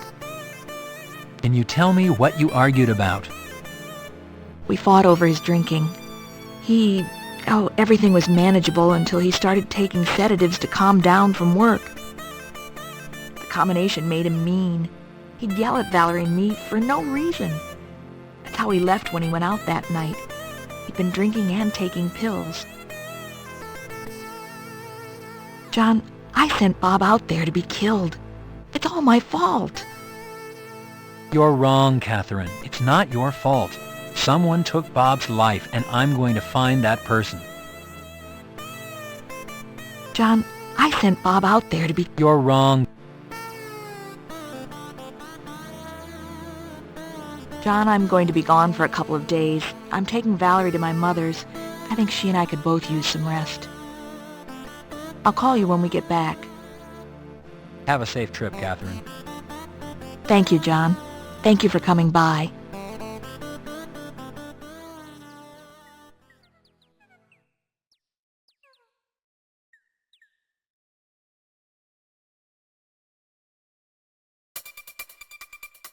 I'm here to tell you, the cops are dogging this investigation. Believing that the discovery of murdered police officer Rene Garcia earlier this week is a vicious plot manufactured to discredit him and his music, rapper Yo Money denies any relationship between the lyrics in his music and the increasing violence against the police. Officer Garcia's murder brings the toll to 2 Los Angeles police officers slain this week. Whether the LAPD is being targeted, or as Yo Money believes a group is out to discredit his music, one thing is clear. The Los Angeles police are not able to protect themselves from this rash of violence. My question is, if the LAPD can't protect themselves, how can they protect us? I'm Christy Bilden, reporting for KKAT.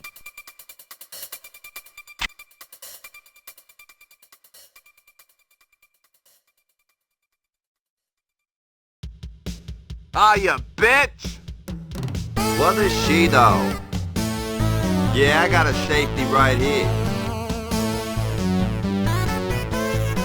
Here's the cold one I promised you, John. Enjoy. You look really nice tonight, Chester. Are you saying that because I usually don't look nice, Carrie? Sam, how many autopsies do you think you've performed? John, I have been in the autopsy business for over 13 years. There is no honest way I could tell you off the top of my head. Let's just say better than 5,000. Steroids, another fine adventure from the Sierra family of games. Sand Warrior, the best four-wheel adventure you can have indoors. Chester, what kind of name is that? A last name, Carrie. Do either of you realize that you both have gender-based last names, and that they're cross-gendered to your own sex? It's a rather pedestrian observation, I realize, but true. Sam, sometimes it's so obvious you're Mensa. Sam, what do you like to do in your free time? Well, John, I'm quite mesmerized with my personal computer. Did you know you can make spreadsheets, write letters, and play games on them? Sam, how long have you and Chester known each other? Chester and I have known each other for 5 years, Gary. At one time, we thought there might even be a little sexual tension between the two of us. Sometimes I think there still is. Oui, ma chérie? Sometimes I think there still is, Sam. Sam, I think you've had enough to drink. Chester, how come you became a cop? Same reason as everyone else. My father was a cop. Rampart Division. Sam, have you ever dated Sherry Moore? Someday I hope to make that girl mine, John.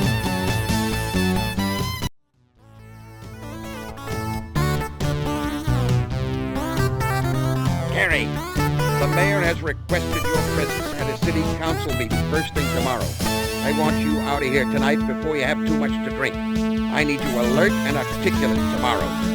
And you, Chester, what are you doing here consuming alcoholic beverages in your uniform? I should slap you with a 181 personnel infraction. I want both you and Carrie to pick yourselves up and go home. Remember, Carrie, tomorrow, City Hall, 9 a.m. I guess it's time to pack it in, guys. See you later.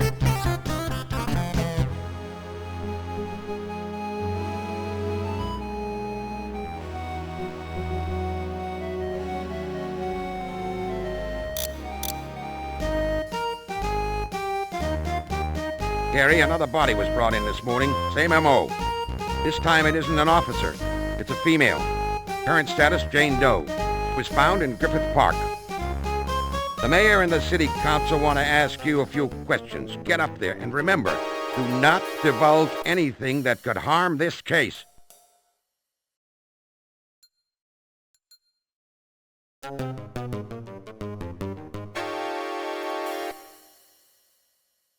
Ladies and gentlemen, I see Detective Carey has been kind enough to attend this session. Detective Carey, please step up to the podium.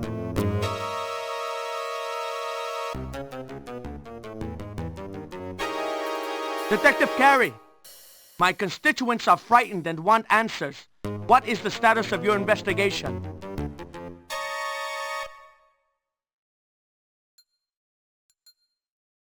Hey, Carey, if the cops can't protect themselves, how are they gonna protect me and my family? Detective, we need protection. What are the police doing about that? Detective Carey, I own a business, and I'm afraid to stay open at night now. Is the police department stepping up patrols? Carey, are my children safe? How do I know this murdering wacko isn't a cop?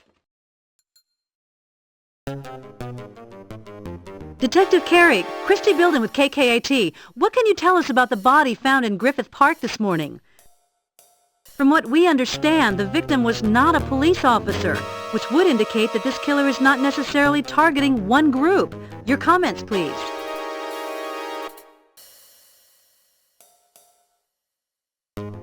Mr. Mayor, I think this city is going to hell. As a business owner, I'm confronted with vandalism and theft every day. Now I have to worry about some crazy cop killer? I mean, what's this city coming to? Detective Carey, 2 Los Angeles police officers have been killed in as many days. The citizens of this city are in fear over the threat to the police and how this is affecting their safety. Detective Carey, what are you doing to find this murderer? And are our citizens' fears justified? Mr. Mayor, the police department has always had to deal with the threat of violence. Tragically, someone has now moved from thought to deed. However, I do not believe that there is a threat against the city as a whole, or that a random selection process is occurring. It is my belief that the Los Angeles Police Department is living up to the oath to protect and to serve.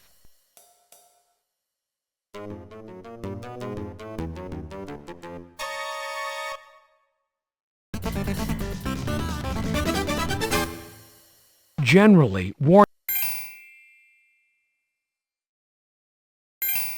Drop the stick! Put your hands behind your head. Turn around. Get down on your knees.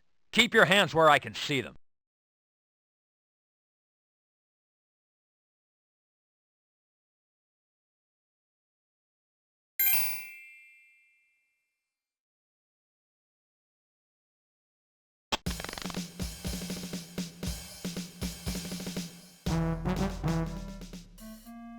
What a morning I've had. First the mayor and the city council, and then Walker. Geez, the feds are talking to Walker right now. Apparently, he's a real special case.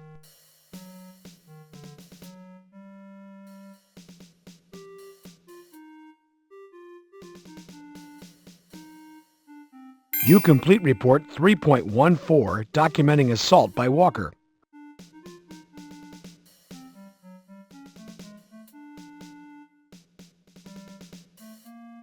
Here you go, Hal. Sure, Junior.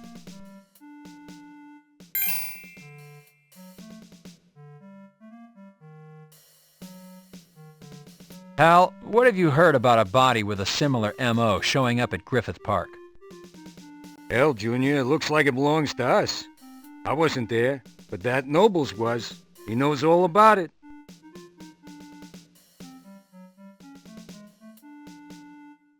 What have you got in the way of updates, Hal? You're damn lucky you got me as a partner, Junior. I got friends everywhere. I was the first one my buddies over at Hollenbeck called. Seems they got the patrol car, Garcia's patrol car. Seems the damn thing was found abandoned at Hollywood and Vine. Hollywood and Vine? That wasn't Garcia's patrol area, was it? Hell no it ain't, Junior. Seems our good son ain't so good. Either that or hell, Junior, he was good at something damn good.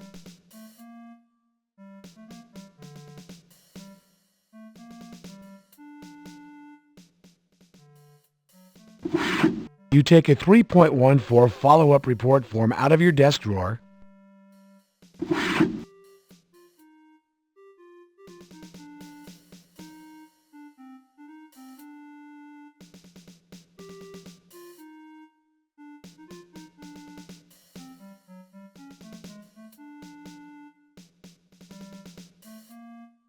You call the elevator.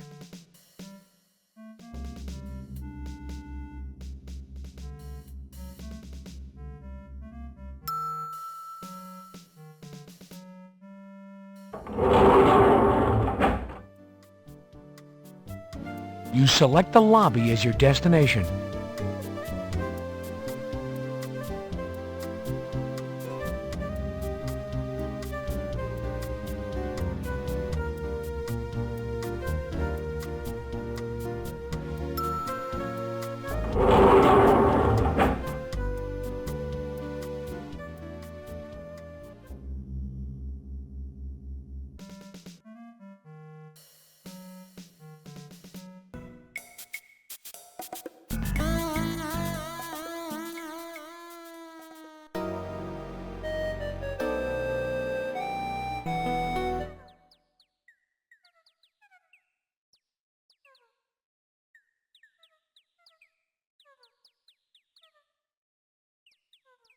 Hello, I'm Detective Carey, Homicide LAPD. I'd like to take a look at the patrol car that was brought in.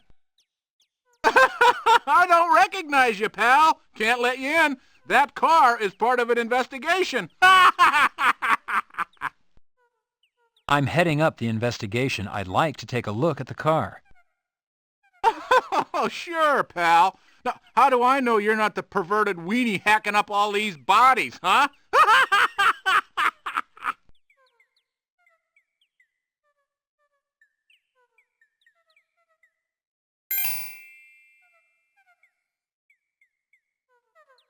Well, tell Beavis that Butthead sent you. He'll know what it means.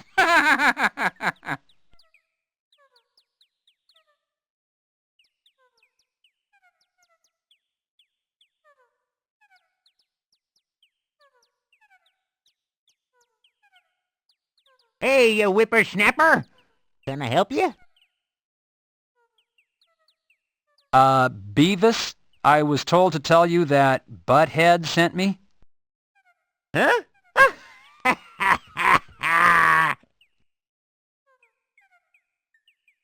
Say, buddy, what do you want? I'm looking for a patrol car that was brought in from the Hollywood and Vine area. It had been abandoned. Well, come right in there. Officer Rene Garcia's patrol car.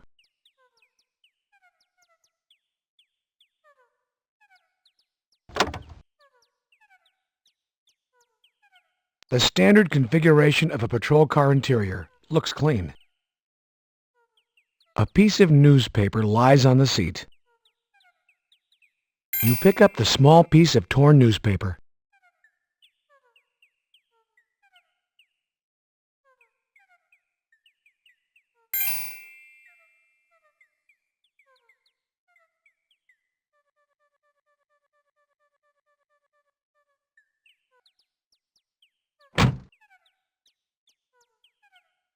Well, thank you for the information and your time. Hey, no problemo, old buddy. That's what we're here for, helping our friends.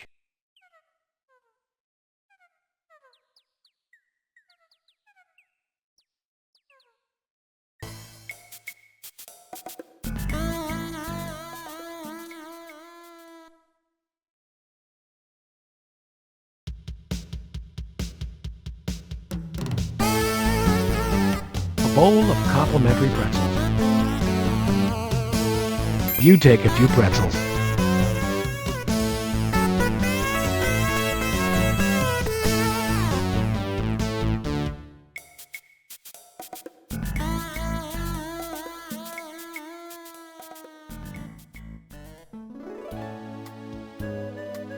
The dog appears protective of the tree.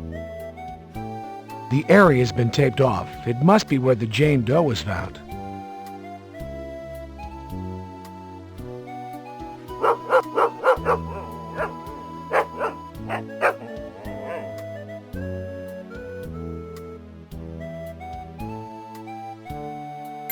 He's hungry.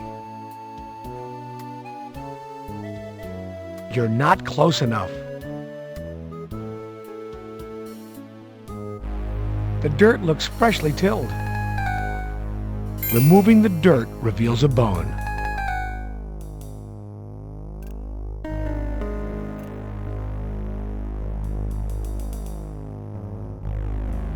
Placing the bone in the bag is essential to maintaining the integrity of this potentially valuable evidence.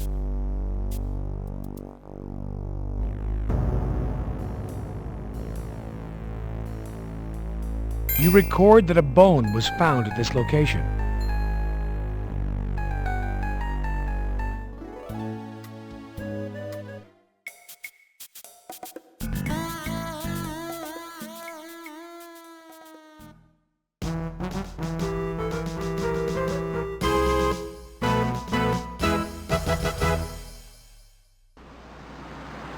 Park.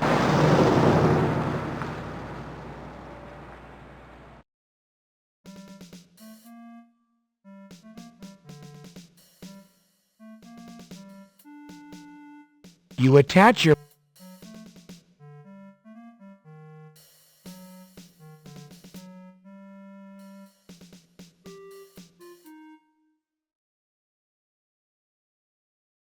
You press the button to call the elevator.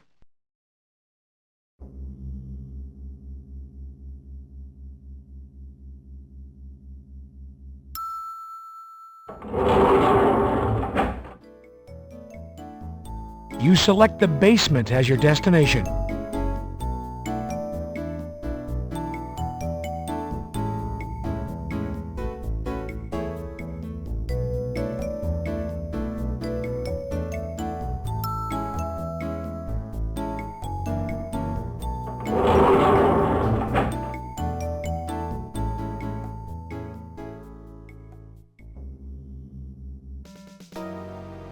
Hello, Detective. How can I help you?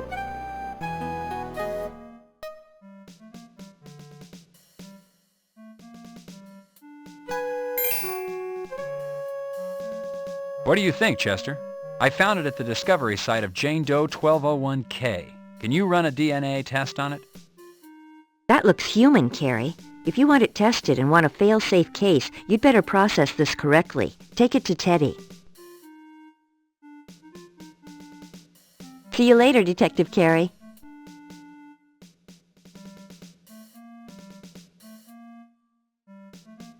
Pressing the button, you call the elevator.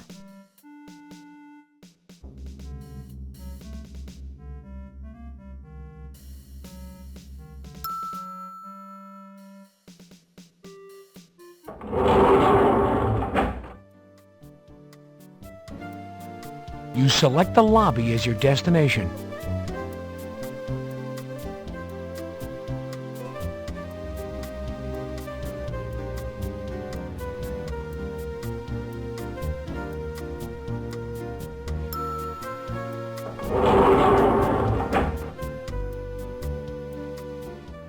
There's nothing but cigarette butts and candy wrappers.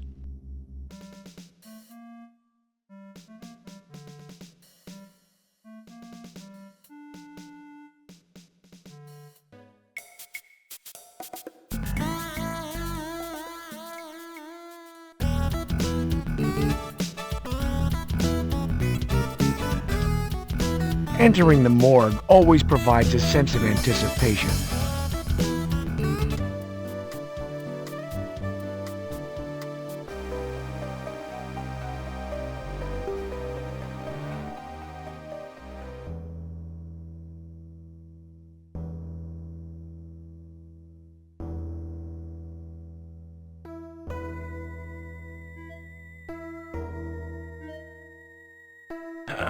Yes, well, hello, John. I was just checking Sherry. It appears she might have a bit of a chest cold.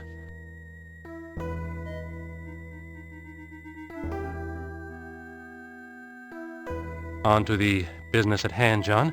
2 bodies were brought in this afternoon. They fit your killer's M.O. Both have burn wounds on the face and upper torso and ruptured gastrointestinal linings. One is a John Doe, Caucasian, late 50s. The other, an Asian Jane Doe, late 60s.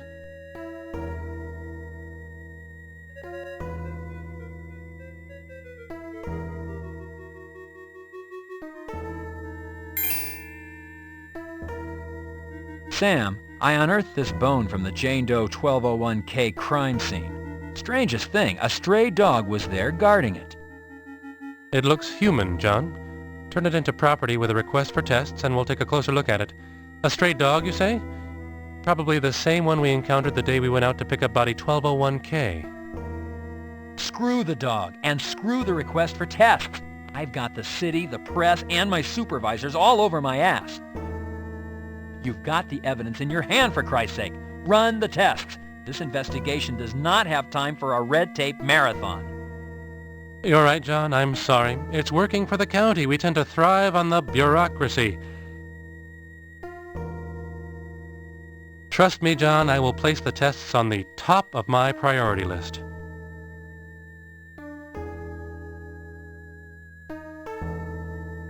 What are the particulars on the John Doe, Sam? The body was mutilated much the same as the other bodies. Burn marks, severed extremities, epoxied orifice. The biggest difference is the adornment of the body with a pair of nylon pantyhose wrapped around the neck. Have you performed the John Doe autopsy? No, tomorrow, first thing. I did go over the body for a cursory look when it was brought in. You have a monster on your hands, John. A killing machine.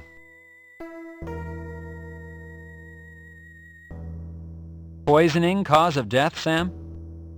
It was not asphyxiation, as one might first believe upon seeing the nylons around the neck. A cursory examination of the neck reveals no bruising. The nylons appear to be strictly decorative. Upon autopsy, I believe poisoning will surface as the cause. Primary lividity only on the John Doe? Correct. Front side. Corresponds directly to how the body was found. Your killer is working fast, John. Directly after the kill, they're being moved.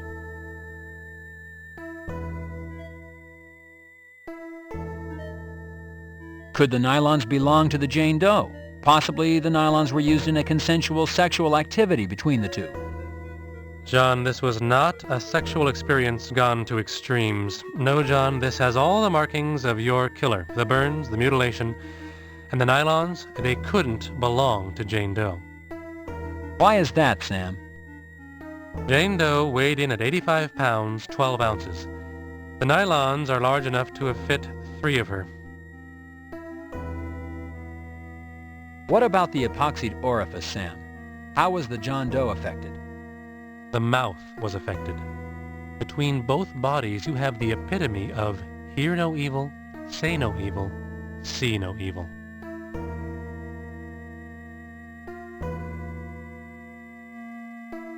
Sam, what's the situation surrounding the body's discovery? The call came in from a small business owner on Hollywood and Vine. The naked bodies were piled one on top of the other in the back seat of a Ford Tempo parked in front of his music store. What happened to the car? Was it ID'd? The car was towed to Hollenbeck. When I last heard, SID was headed there to go over the car. I'll have you know, John, I'm beginning to feel like your secretary. All right, Sam. What can you give me on the Jane Doe? Asian, late 60s, burns to face and upper torso, mutilation, glued orifice. Your killer's signature is all over her. What about the autopsy, Sam? Have you had time to perform one? No, John, I plan to do it first thing in the morning. I was able to give the body a cursory look over, however. There's no doubt it's your killer's handiwork. Lividity, Sam? Yes, primary only. The backside. Corresponds to how the body was found. Poisoning cause of death, Sam? I would venture to say yes to poisoning due to the fact that there are 2 injection marks on the upper left arm. But I'm cautious to say so, John.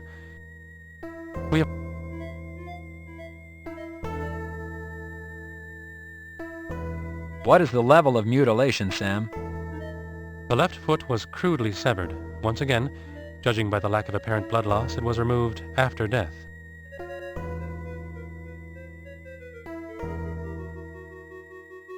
How was glue applied this time, Sam?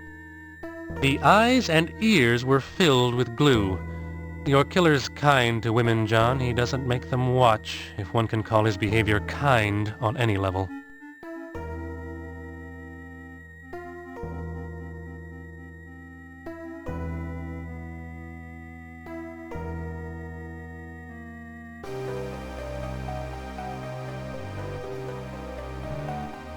You open the door and head to the lobby.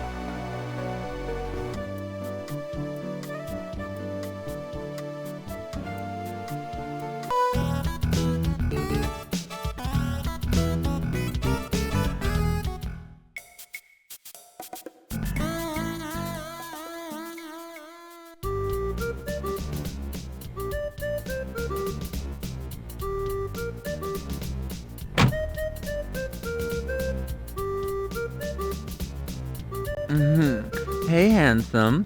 Looking for a girl? Or a boy? Oh, It's Ragin' Records, the store for all your musical needs. Woo! Am I being arrested?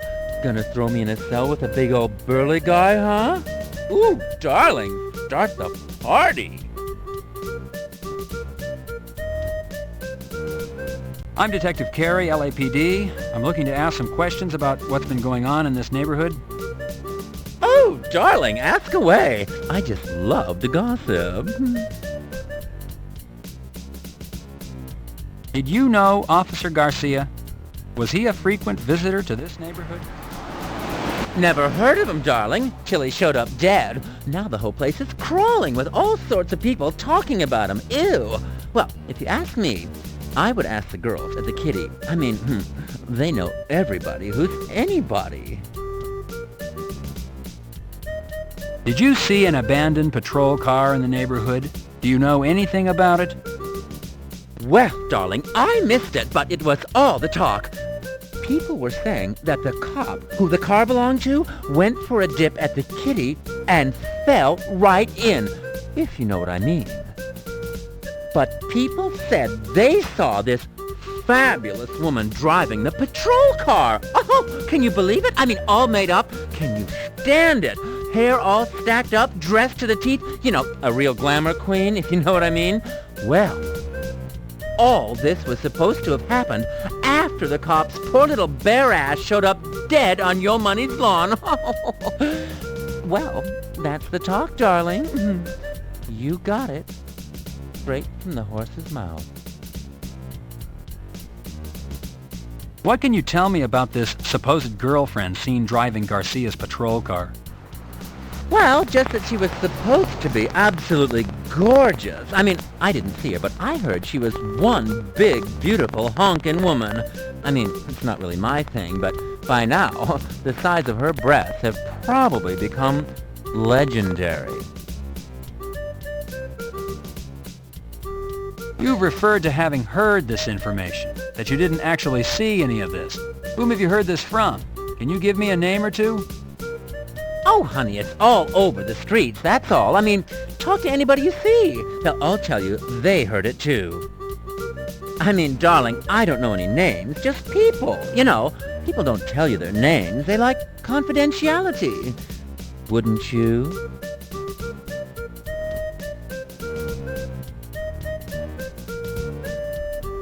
Have you seen any unusual activity in the neighborhood? Oh, darling, come on. This is Hollywood and Vine. Get a life. There's always something strange going on down here. It's the Biddy Kitty Club, sure to provide a roaring good time.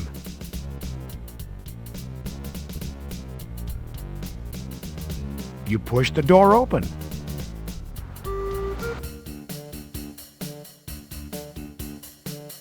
Hello there, handsome. She certainly looks like she's in good shape. Hello, I'm Detective Carey, LAPD Homicide. I'm investigating a series of murders. I was wondering if you'd talk to me. So you're a real cop. Tell me, handsome, is everything you're packing real?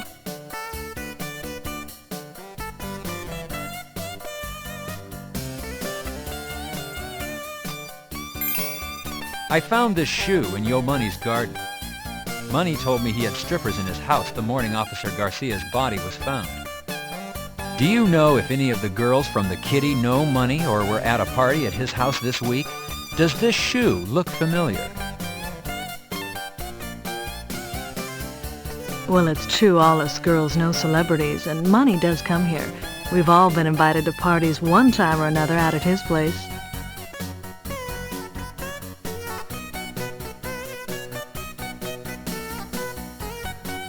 As far as this week, I don't know.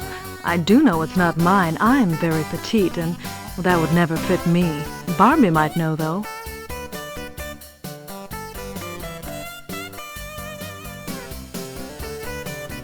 Do you know a police officer by the name of Rene Garcia? About 190 pounds, 6 feet tall, late 20s, full mustache? He might have come in during the day, possibly in uniform. Maybe. Lots of cops come in here. This Garcia sounds like he could be any number of fellas that pass through here each day.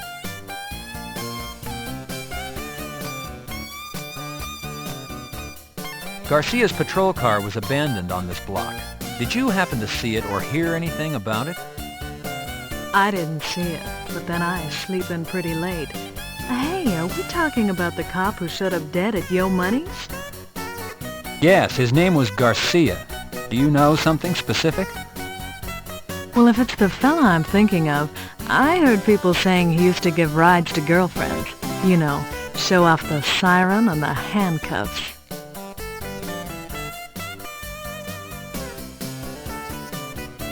The Bitty Kitty has quite a reputation. The way I see it, we're doing social work here. Lots of lonely men in the world. You ever get lonely, handsome? Besides, I'm just doing this until I get a break. I'm really an actress. I've already been in one picture. It was called Foaming Fun. I was the girl the worm monster ate. I was in a jacuzzi and a big worm came up out of the water. I screamed and then the water got all bubbly. I guess it ate me.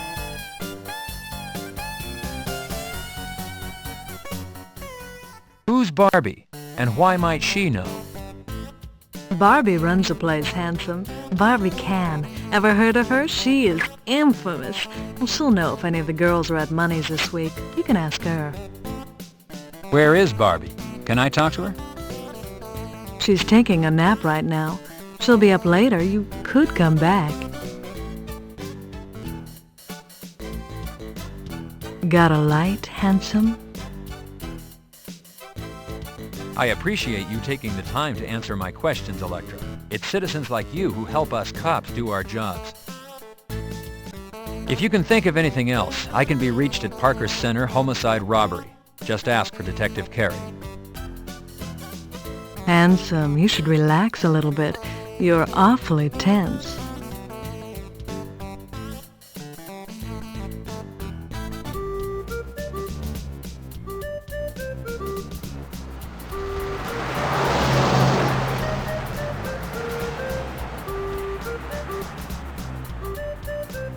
It appears to be a piece of broken glass or mirror.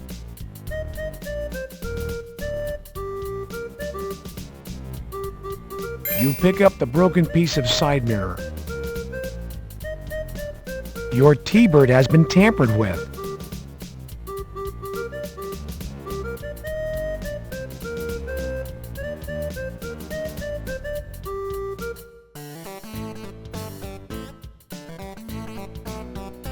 How's it going, dude?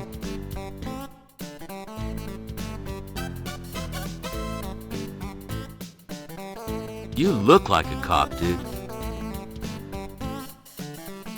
Hello, I'm Detective Carey, LAPD. I was wondering if I could ask you some questions. Sure, what's up, dude?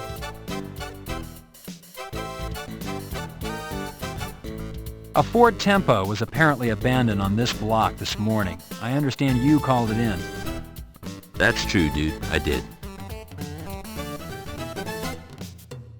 What can you tell me about what you found? Well, I opened the store around 10. The car was parked out front. Dude, I didn't think anything about it. I went to go get my keys for the door, and I looked over and saw these two nude people. I thought, you know, dude, they're just having a party.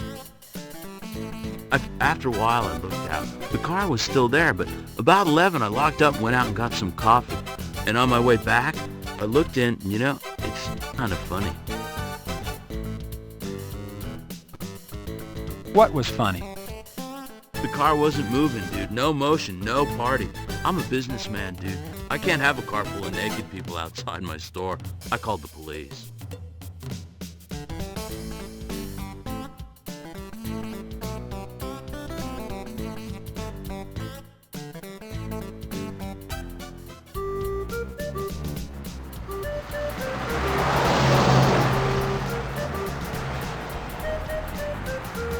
You push the door open.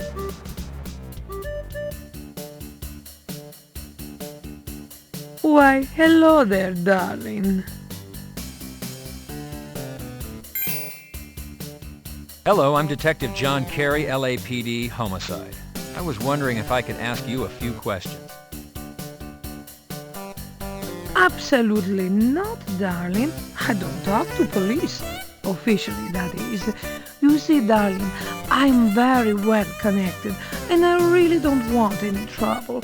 What I could tell, darling, could cause this city to come crashing down.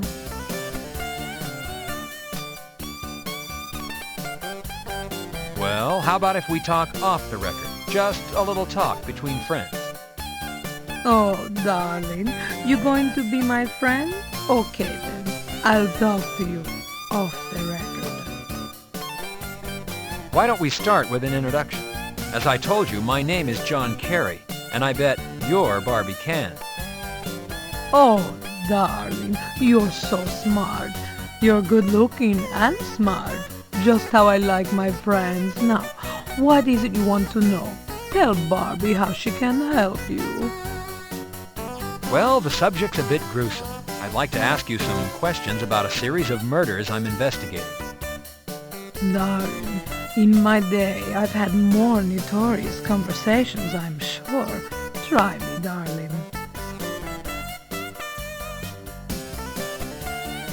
A police officer by the name of Rene Garcia was found murdered. The officer's patrol car was abandoned in this neighborhood. Have you ever met or did you know Officer Garcia? Oh, darling, I heard about that boy after he was found dead. Then all that talk, I do not think I knew him. We get so many young men here.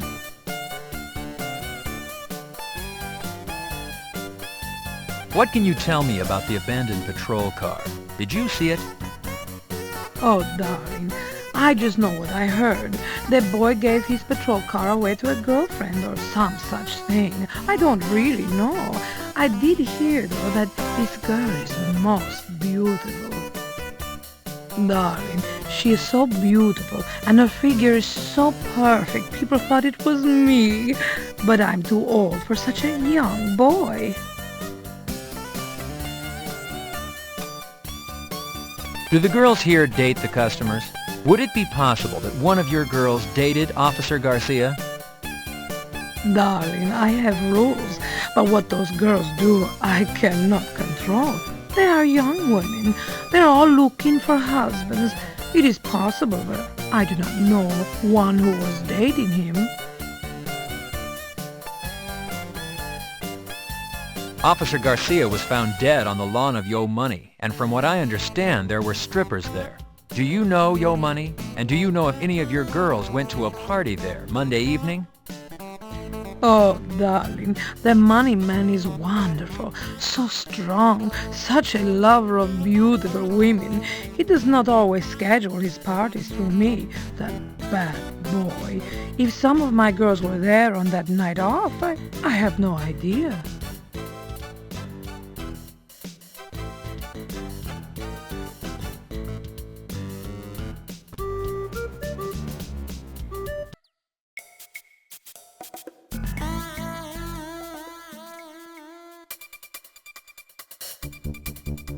Miss Moore, what can you tell us about the latest victims in what's being termed this city's most gruesome murder spree?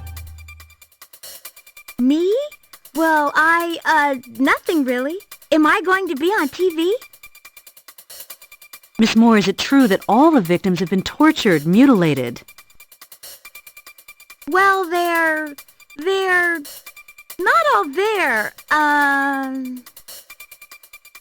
Miss Moore, is it true that Officer Rene Garcia and the latest male victim, an unidentified John Doe, were both found not only tortured but naked?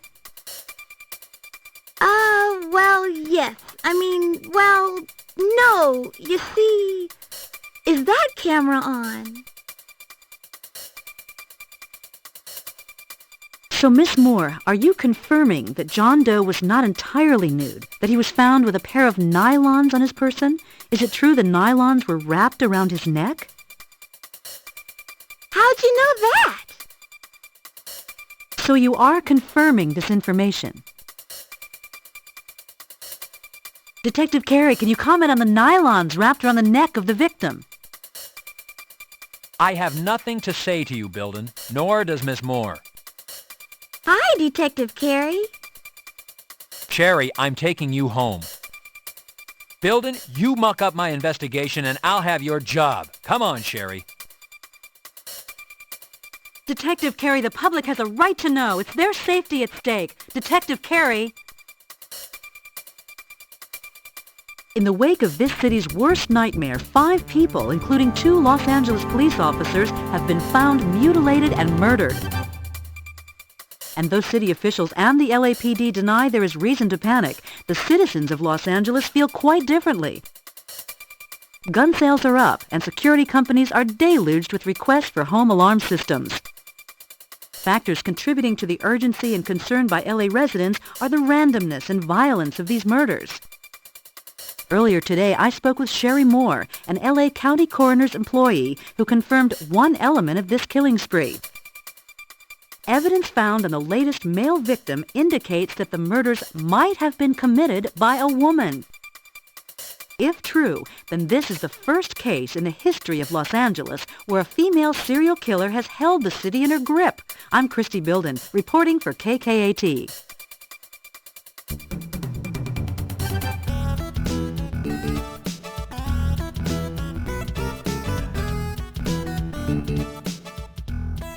Sherry, what you did last night by talking to the press caused citywide panic. Do you understand that? What this investigation does not need is a city full of people arming themselves, holding up, and not talking to the police. John, Sherry didn't mean any harm. She was taken by surprise by that newswoman. Weren't you, Sherry? I don't care. The result is that the city is in a panic. The mayor is up in arms, and the press is having a field day with this investigation and the department. I'm really sorry, Detective Carey. I thought maybe they're from Star Search, or maybe Entertainment Tonight. Honest, Detective Carey, I didn't mean to cause any trouble. I wouldn't hurt a fly, even if it was flying around and buzzing in my ear. Honest. John, how can you be mad at a girl like that?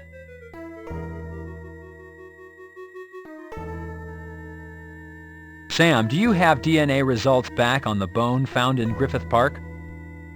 I haven't received the results from SID, but from my years of experience, I have to say that the bone is definitely human. Given the measurements of both the bone and the body found at the park, they're a match. Has autopsy occurred on John Doe 7216M? Yes, John, it was first this morning. The gastrointestinal tract was ruptured as I suspected, and also as I suspected, there was no asphyxiation. The nylons wrapped around the neck were in no way connected to the cause of death. It looks like poisoning. Fluids were taken and sent out. Is there any preliminary report on the fluids? No, John, they only went out this morning. However, I am not hopeful for a match. You know, John, there are thousands of poisonous substances out there. Many have yet to be identified and cataloged by the scientific community. It's like hunting for a needle in a haystack.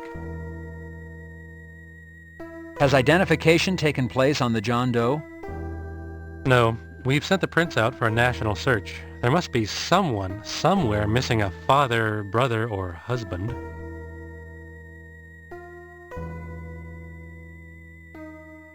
Sam, has the autopsy been performed on Jane Doe 1202L? The body is being prepped as we speak. I'll be getting started soon. Sam, has anyone identified or claimed Jane Doe 1202L? No, John. I have sent a copy of the fingerprints out for a national search. So far, no response.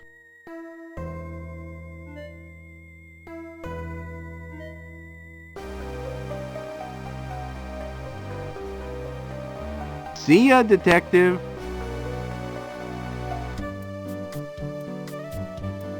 I'm really sorry about the newswoman, Detective Carey.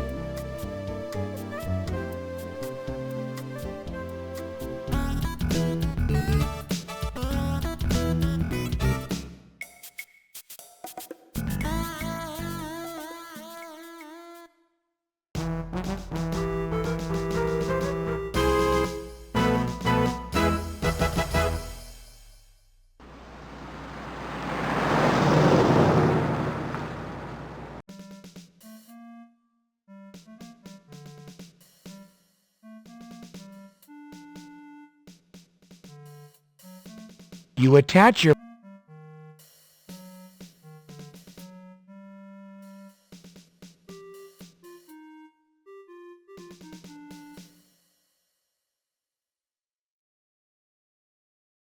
You press the button to call the elevator.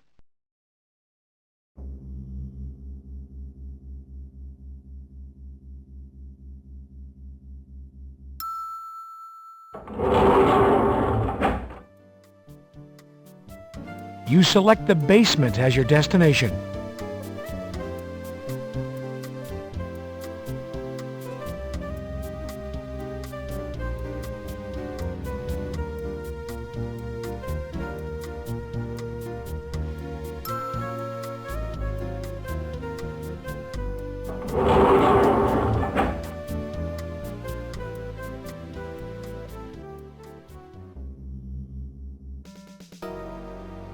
Hello, Detective. How can I help you? Hello, Chester.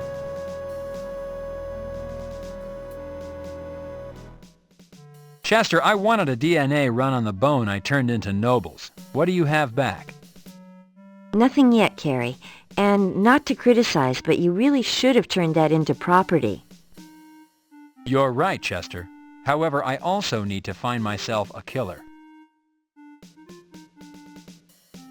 Chester, what do you have on John Doe 7216M? Body fluids have been sent over, but thus far, nothing on toxicology. How about Jane Doe 1202L? What do you have, Chester? We haven't received the body fluids from the morgue yet. We're limited on what we can do here, Detective. Unfortunately, we haven't heard back from Quantico on the other samples either. We're at a dead end. Chester, how about Jane Doe 1201K? Anything come back on her? How about fingerprints? Well, she does have fingerprints. They just don't match anything we have out there for missing people. The vehicle the victims were found in, Chester. What did you find? Their body fluids, their hair, their fingerprints, and red fibers. Other than that, the car was very clean. Too clean. Nothing in the glove box, under the seats, anywhere.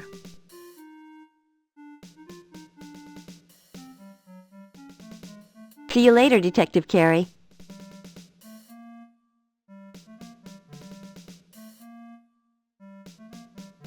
Pressing the button, you call the elevator.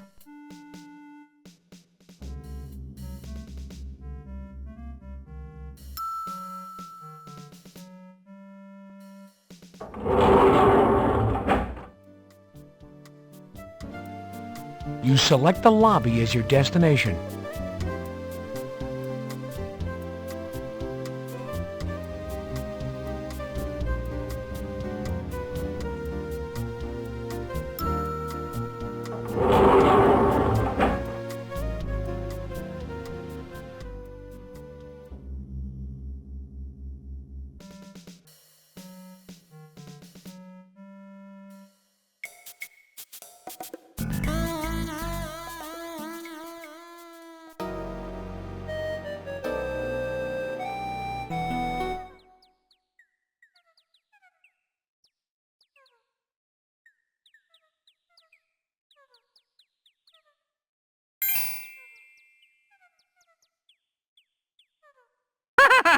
Well, tell him McGarrett said, book him, Dano. He'll know what it means.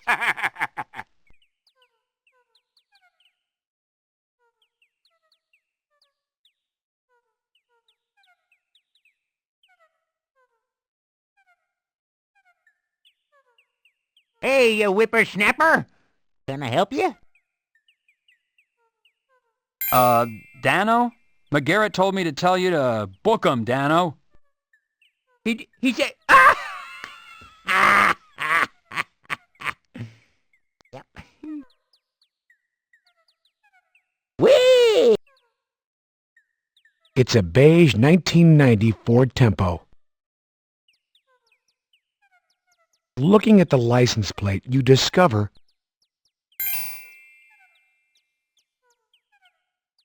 County E 2BSY 669.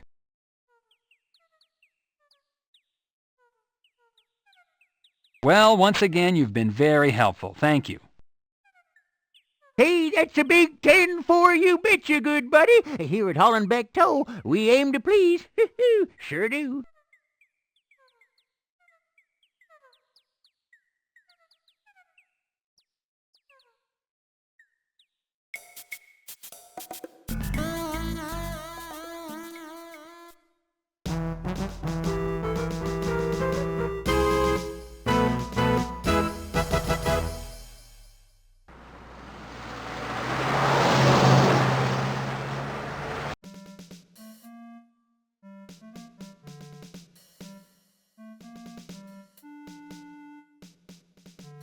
You attach your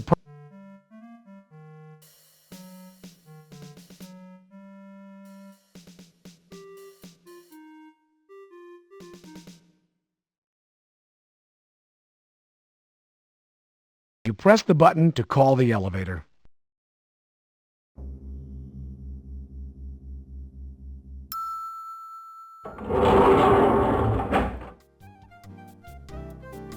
You select the third floor as your destination.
You call the elevator.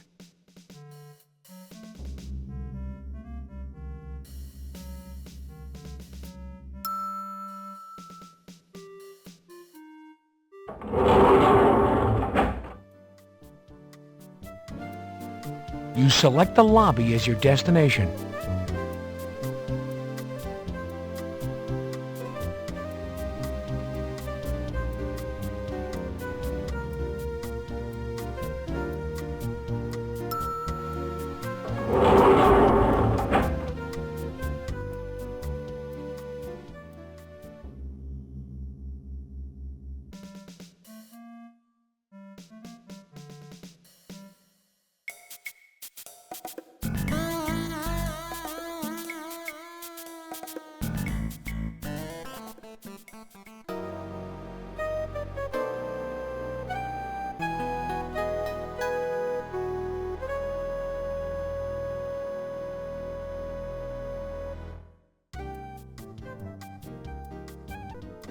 You open the door to social services.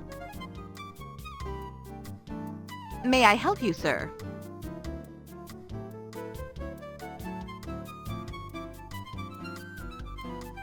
Hello, I'm Detective John Carey, Homicide LAPD. I'd like to speak with the person in charge, please. I'm sorry, Detective. Our manager is out for the week. I'm Nora Bittridge. May I help you? Nora, a car registered to Social Services has wound up in impound. Its license number is County 2BSY669. Can you tell me whom it's assigned to, please?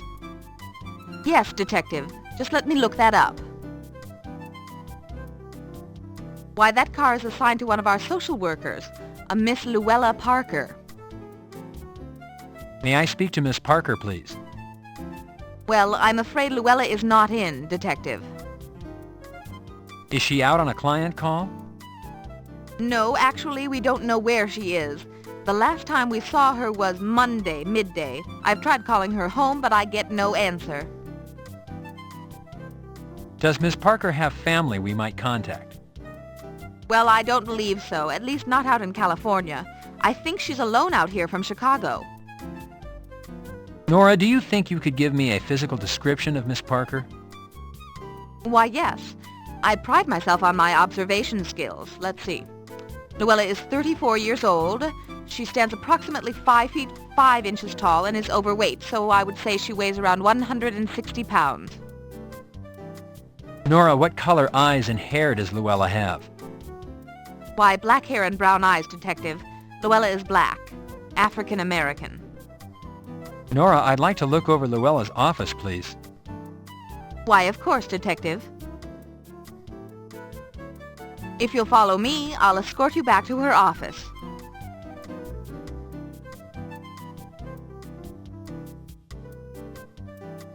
I'll be at my desk, Detective, if you need anything. The bulletin board is covered with self-help seminar notices.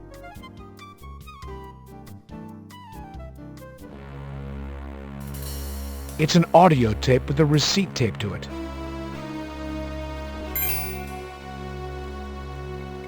They appear to be case files.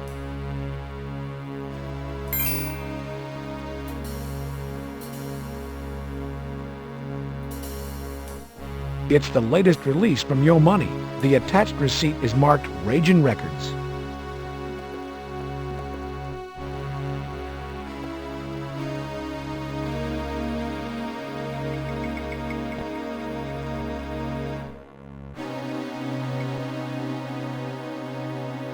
It's the latest release from Yo Money. The attached receipt is marked Ragin' Records. Case number 18908B, Barbie Can. Case number 14434-0, Mitchell Thurman.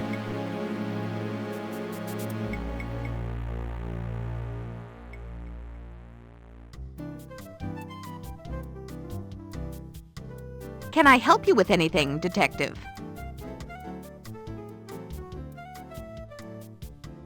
What do you know about Luella's social life? Does she have a lot of friends? Does she go out after work? Luella's personal life is just that, personal. But as far as I can tell, her work is her life. She is very devoted to her job and her clients. What about boyfriends, Nora? Does Luella have one, or maybe several? I wouldn't know anything about that. I conduct myself in a professional manner and have a strict rule about discussing other people's personal lives. What can you tell me about Luella's clients or the type of cases she works on? Luella is assigned clients through the county. She's a family counselor, so she deals with a lot of child custody, abused children, juvenile crime cases, that sort of thing. Nora, what is a typical workday for Luella? Is she mostly in the office seeing clients? No, Luella's work takes her out into the field a lot. She has clients who are homebound due to illness, or she needs to examine the environment in which a person lives. She really splits her time, half field, half office. Nora, do you know of any personal or professional problems Luella might be experiencing? No, Luella is a private person and she keeps to herself. But I haven't noticed anything unusual in her behavior lately. Detective, Luella is hardworking and probably overworked. She does a lot of field work on her own time to compensate for the county's lack of funds to hire additional staff. Nora, what would these files be? If you found them on Luella's desk, they would be her current cases. Nora, what would these files... If you found them on... Nora, how does the numbering system work on these case files? What do O and B stand for? The county adds letters for category distinction. B would stand for cases dealing with children, such as child custody, and O stands for borderline cases. What do child custody cases involve, Nora? A custody battle could involve negligent child support, child abuse, an unfit environment for the child.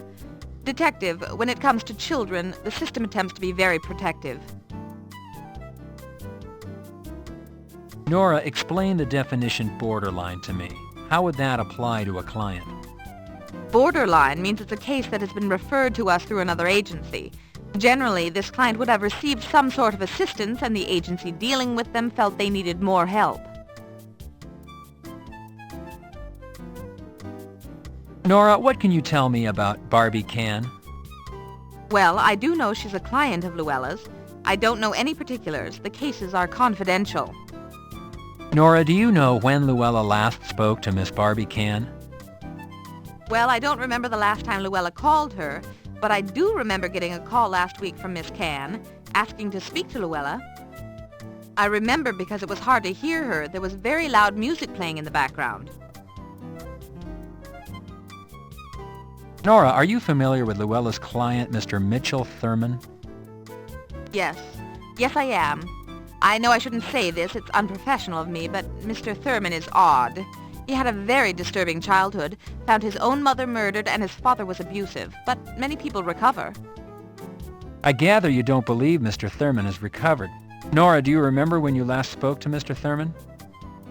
Yes, I do. Yes. It was this last Monday, and I distinctly remember because he said he had to talk to Luella. He had the Monday blues.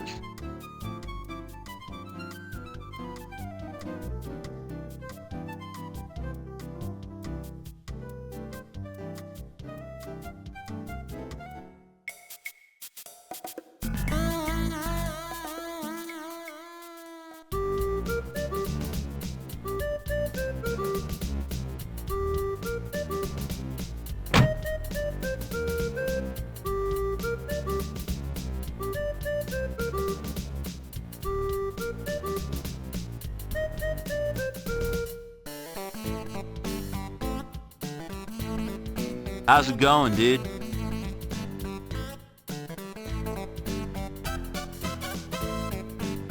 This Yo Money tape was found on the desk of Luella Parker, a victim in a homicide case I'm investigating.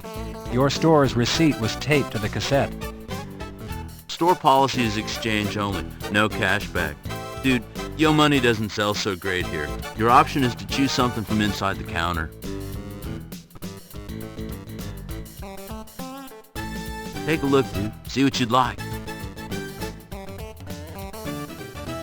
8-track tapes, drumsticks. Drumsticks?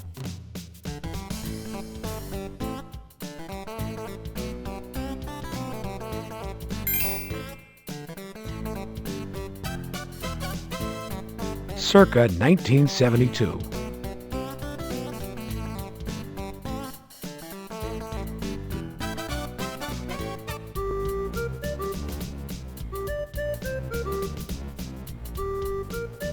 You apply glue to the drumstick. You apply glue to the mirror. You attach the mirror on to the end of the stick.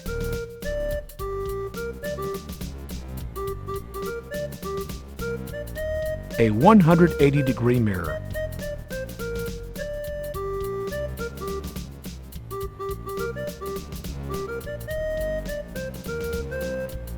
You push the door open.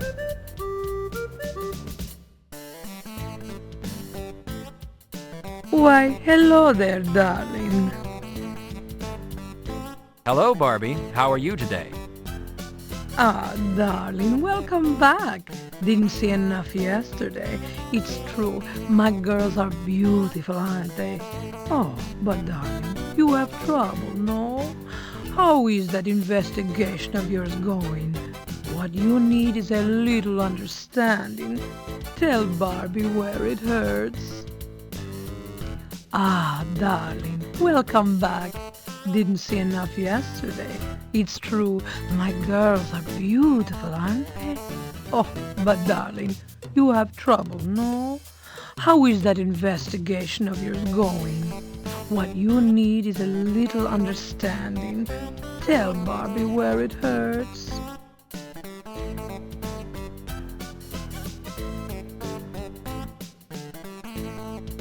There's no need to show her the shoe again.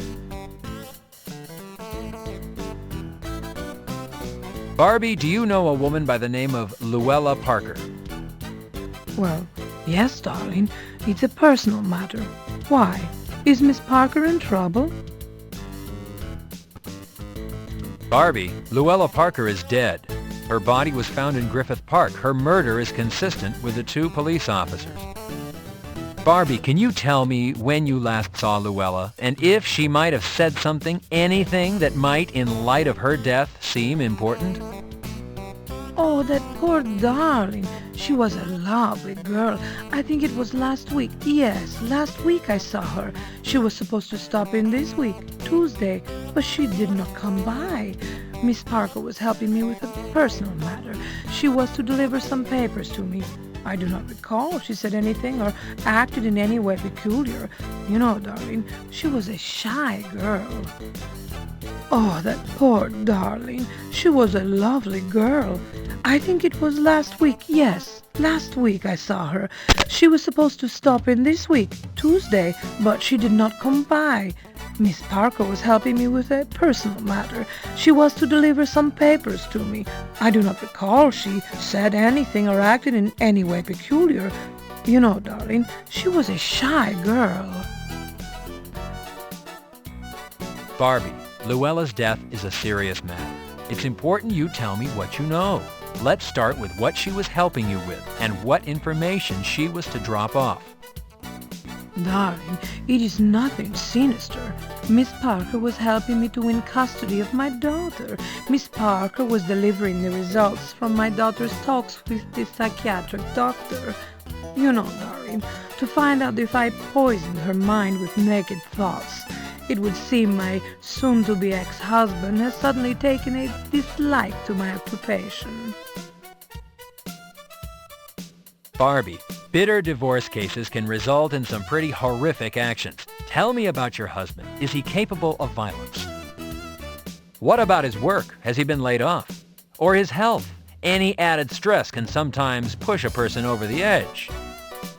Oh, darling, my husband is an ass, and he is also a police officer. It is best that I do not discuss him. Barbie, if my investigation progresses in your direction, I'm going to need to know your husband's name, his division. It's soon to be ex-husband, darling, and yes, of course. But for now, I see no reason to complicate my personal business. Yes? For now, today, I'll let it go, Barbie. But the minute anything points in your direction, I'll be back. You know, Barbie, cops aren't immune to trouble. You wouldn't protect him, would you? Oh, my heavens, no, darling. If he was too lazy to satisfy me, darling, he is much too lazy to have hurt Miss Parker. If you hear anything from your ex, or if you think of anything that could help, please call me at Parker Center. Just ask for Robbery Homicide Detective Carey. Okay, Barbie? I know how to reach you, darling, and I will help if I can. Darling, you need to relax. Maybe come see my act some evening. It would do you good. Barbie's body language always makes a man feel good.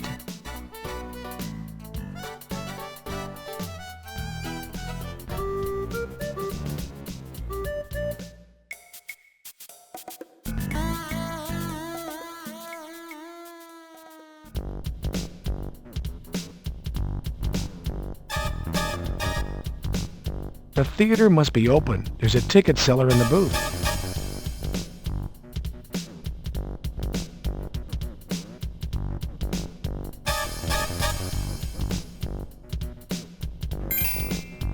Welcome to the Third Eye Theater. May I help you? Detective Carey, LAPD. I know you. I've seen you on television. I'd like to ask you a few questions. Yes, please come in. Enter to the left.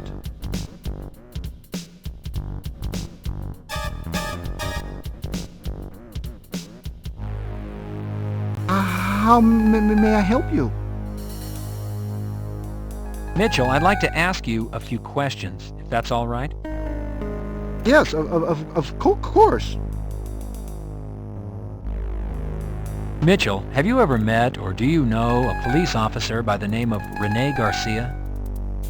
No, I don't. Mitchell, have you ever been arrested or had a run-in with the law?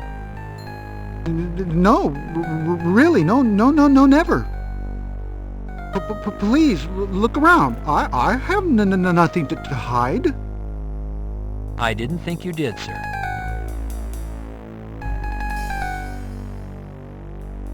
Mitchell, have you ever been arrested? I didn't think you did, sir.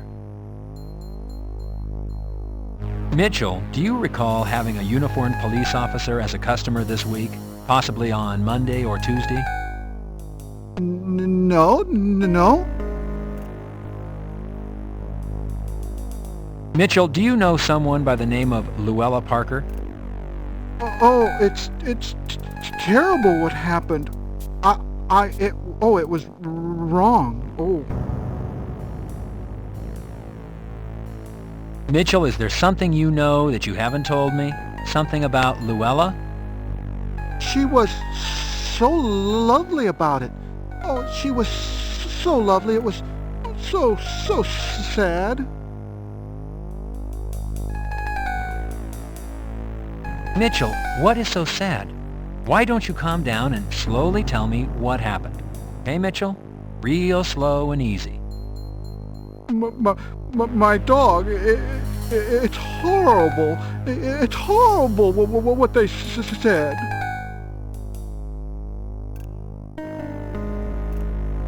What about your dog, Mitchell? Did your dog hurt someone? Did your dog hurt Luella? Is that what happened, Mitchell? You can tell me. It's all right. No. They said, my neighbor said that I hurt my dog, but that I didn't feed him. Luella came to help me, to tell them the truth. Mitchell, what is the truth? Can you tell me the truth, Mitchell? My dog is naturally thin. I feed him. I do. A lot. Big, juicy bones. Mitchell, when was the last time you spoke to Luella? Do you remember? Maybe a couple of weeks ago. Why are you asking so many questions? Has something happened to Luella? Luella was found murdered, Mitchell. I'm looking for the person who killed her.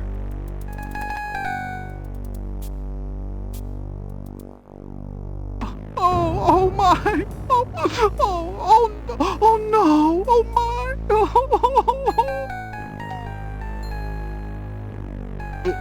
It's horrible. All this crying has made me thirsty. How about you? Would you like something to drink?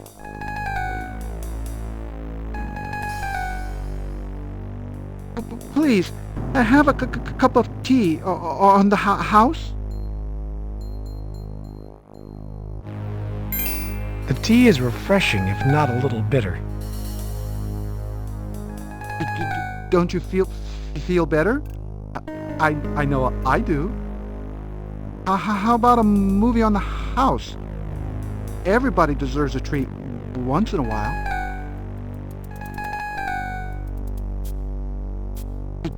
Don't you feel better? I know I do. How about a movie on the house? The double doors must lead to the theater.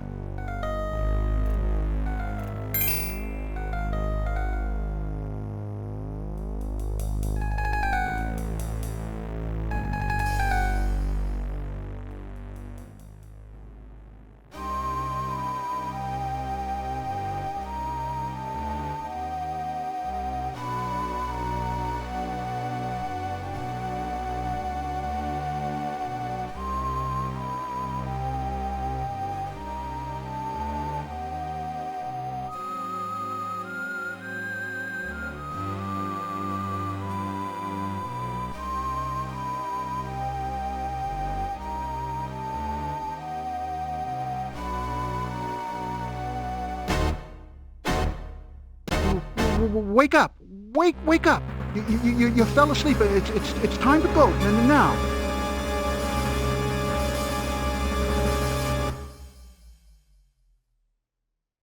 Go! Please, leave now. Please go. I have to get ready for the next show. You're falling asleep. Put me behind my schedule.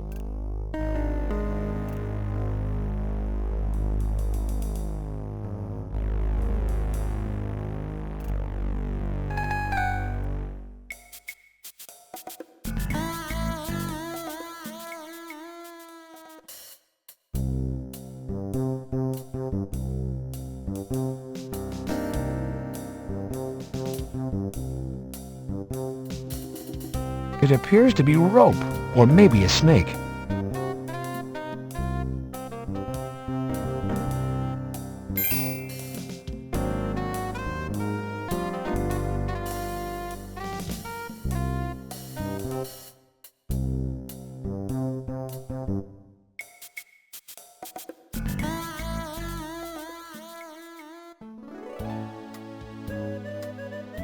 Hey boy, how you doing?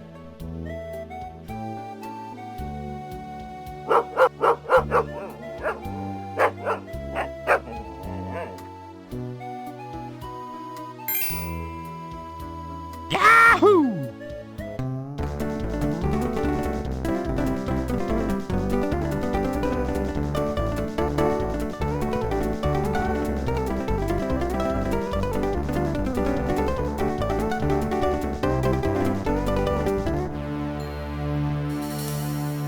A strange little dead-end alley.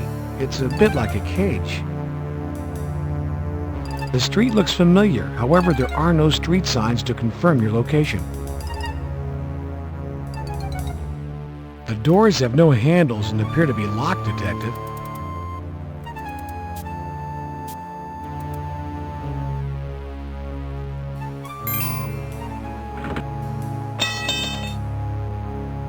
It's too dark to see anything. It's as though you're in a hole.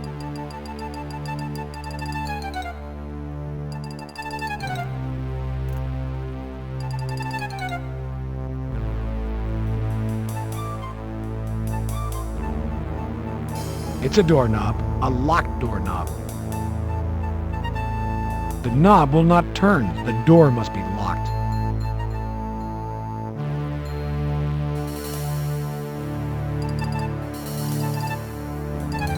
Using the putty knife, you jimmy open the lock.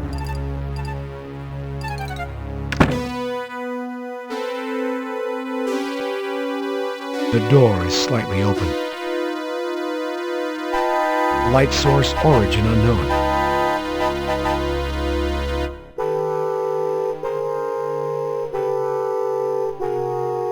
There is no one in sight. The coast appears clear. You push the door open.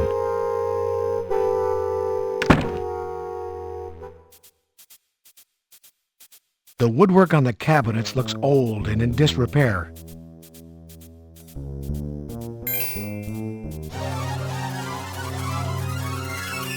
This poor guy probably never thought his head would wind up hacked off and sitting like a pot roast in some pervert's refrigerator.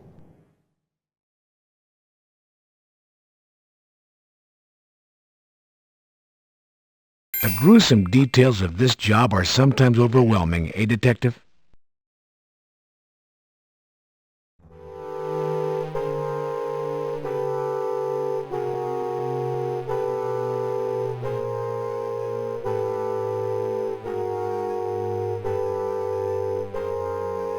The dog blocks your way, and he doesn't look like he has any intention of moving.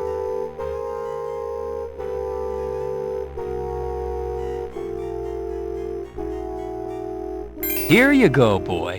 Good dog.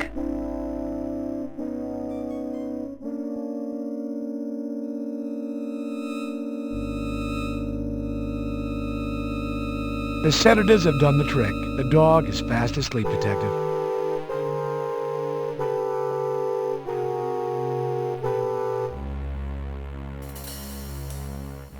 A place of rest? It looks more like a place of unrest. A hole exposes the structural beams. You open the closet doors.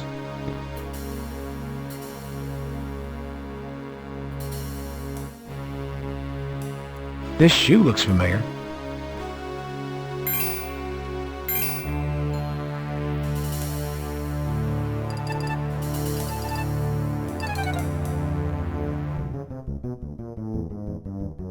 The woman appears to be asleep.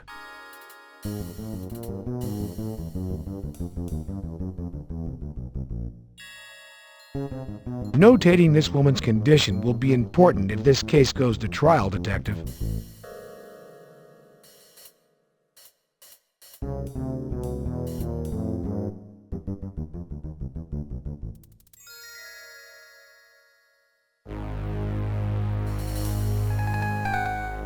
This place has all the amenities. Soda pop. This one looks like a cola.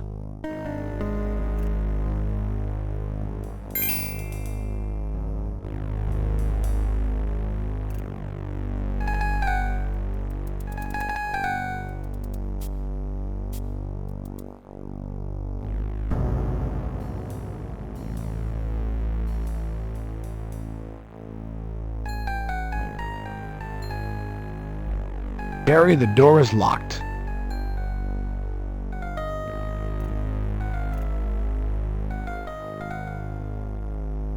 The soda can is dented and has been previously opened. Upon shaking, a skeleton key emerges from the can.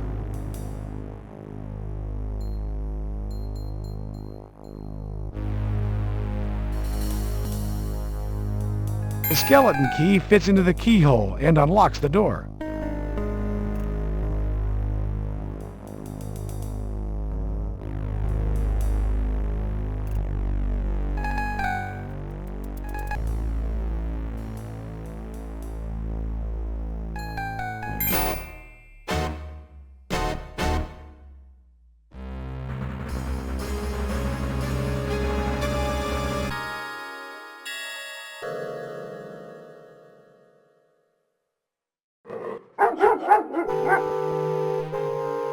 This dog looks like it's part pit bull and part something else.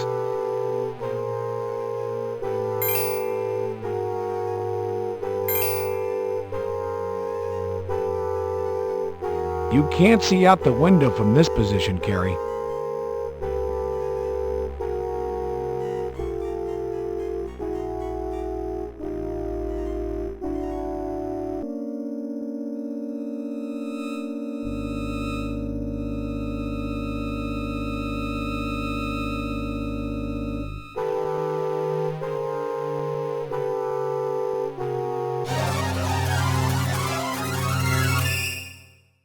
Something yellow appears in the head's mouth. What do we have here? Butane lighter.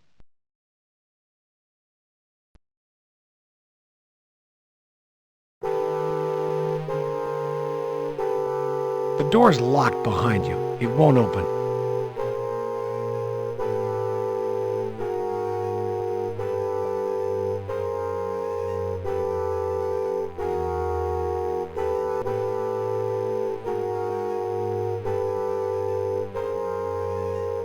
Detective, you look pretty good considering what you're going through. It's a wall-mounted mirrored medicine cabinet.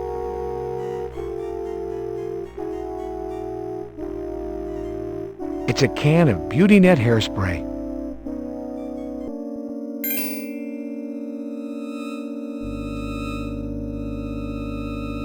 Combining the lighter's flame with the aerosol spray produces a torch. Do not try this at home.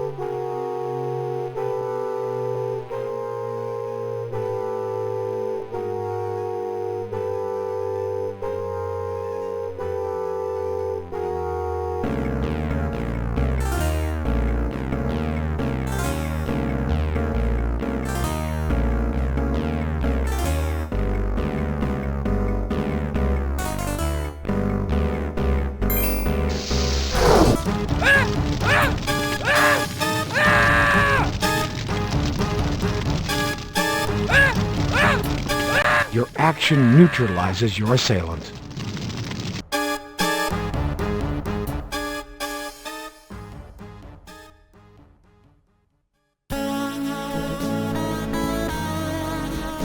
Detective Carey, for exceptional courage and integrity, above and beyond the call of duty in the face of felonious criminal assaults on your person and the persons of others, including an ambush by criminals using fully automatic weapons, and your unwavering attention to duty in solving a series of 5 homicides, bringing to closure a period of open season on the good people of our community.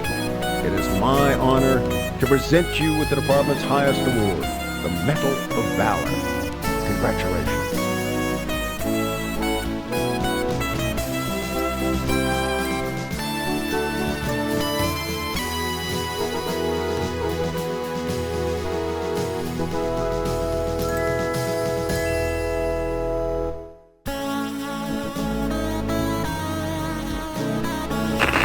Air 100. A beautiful evening over LA.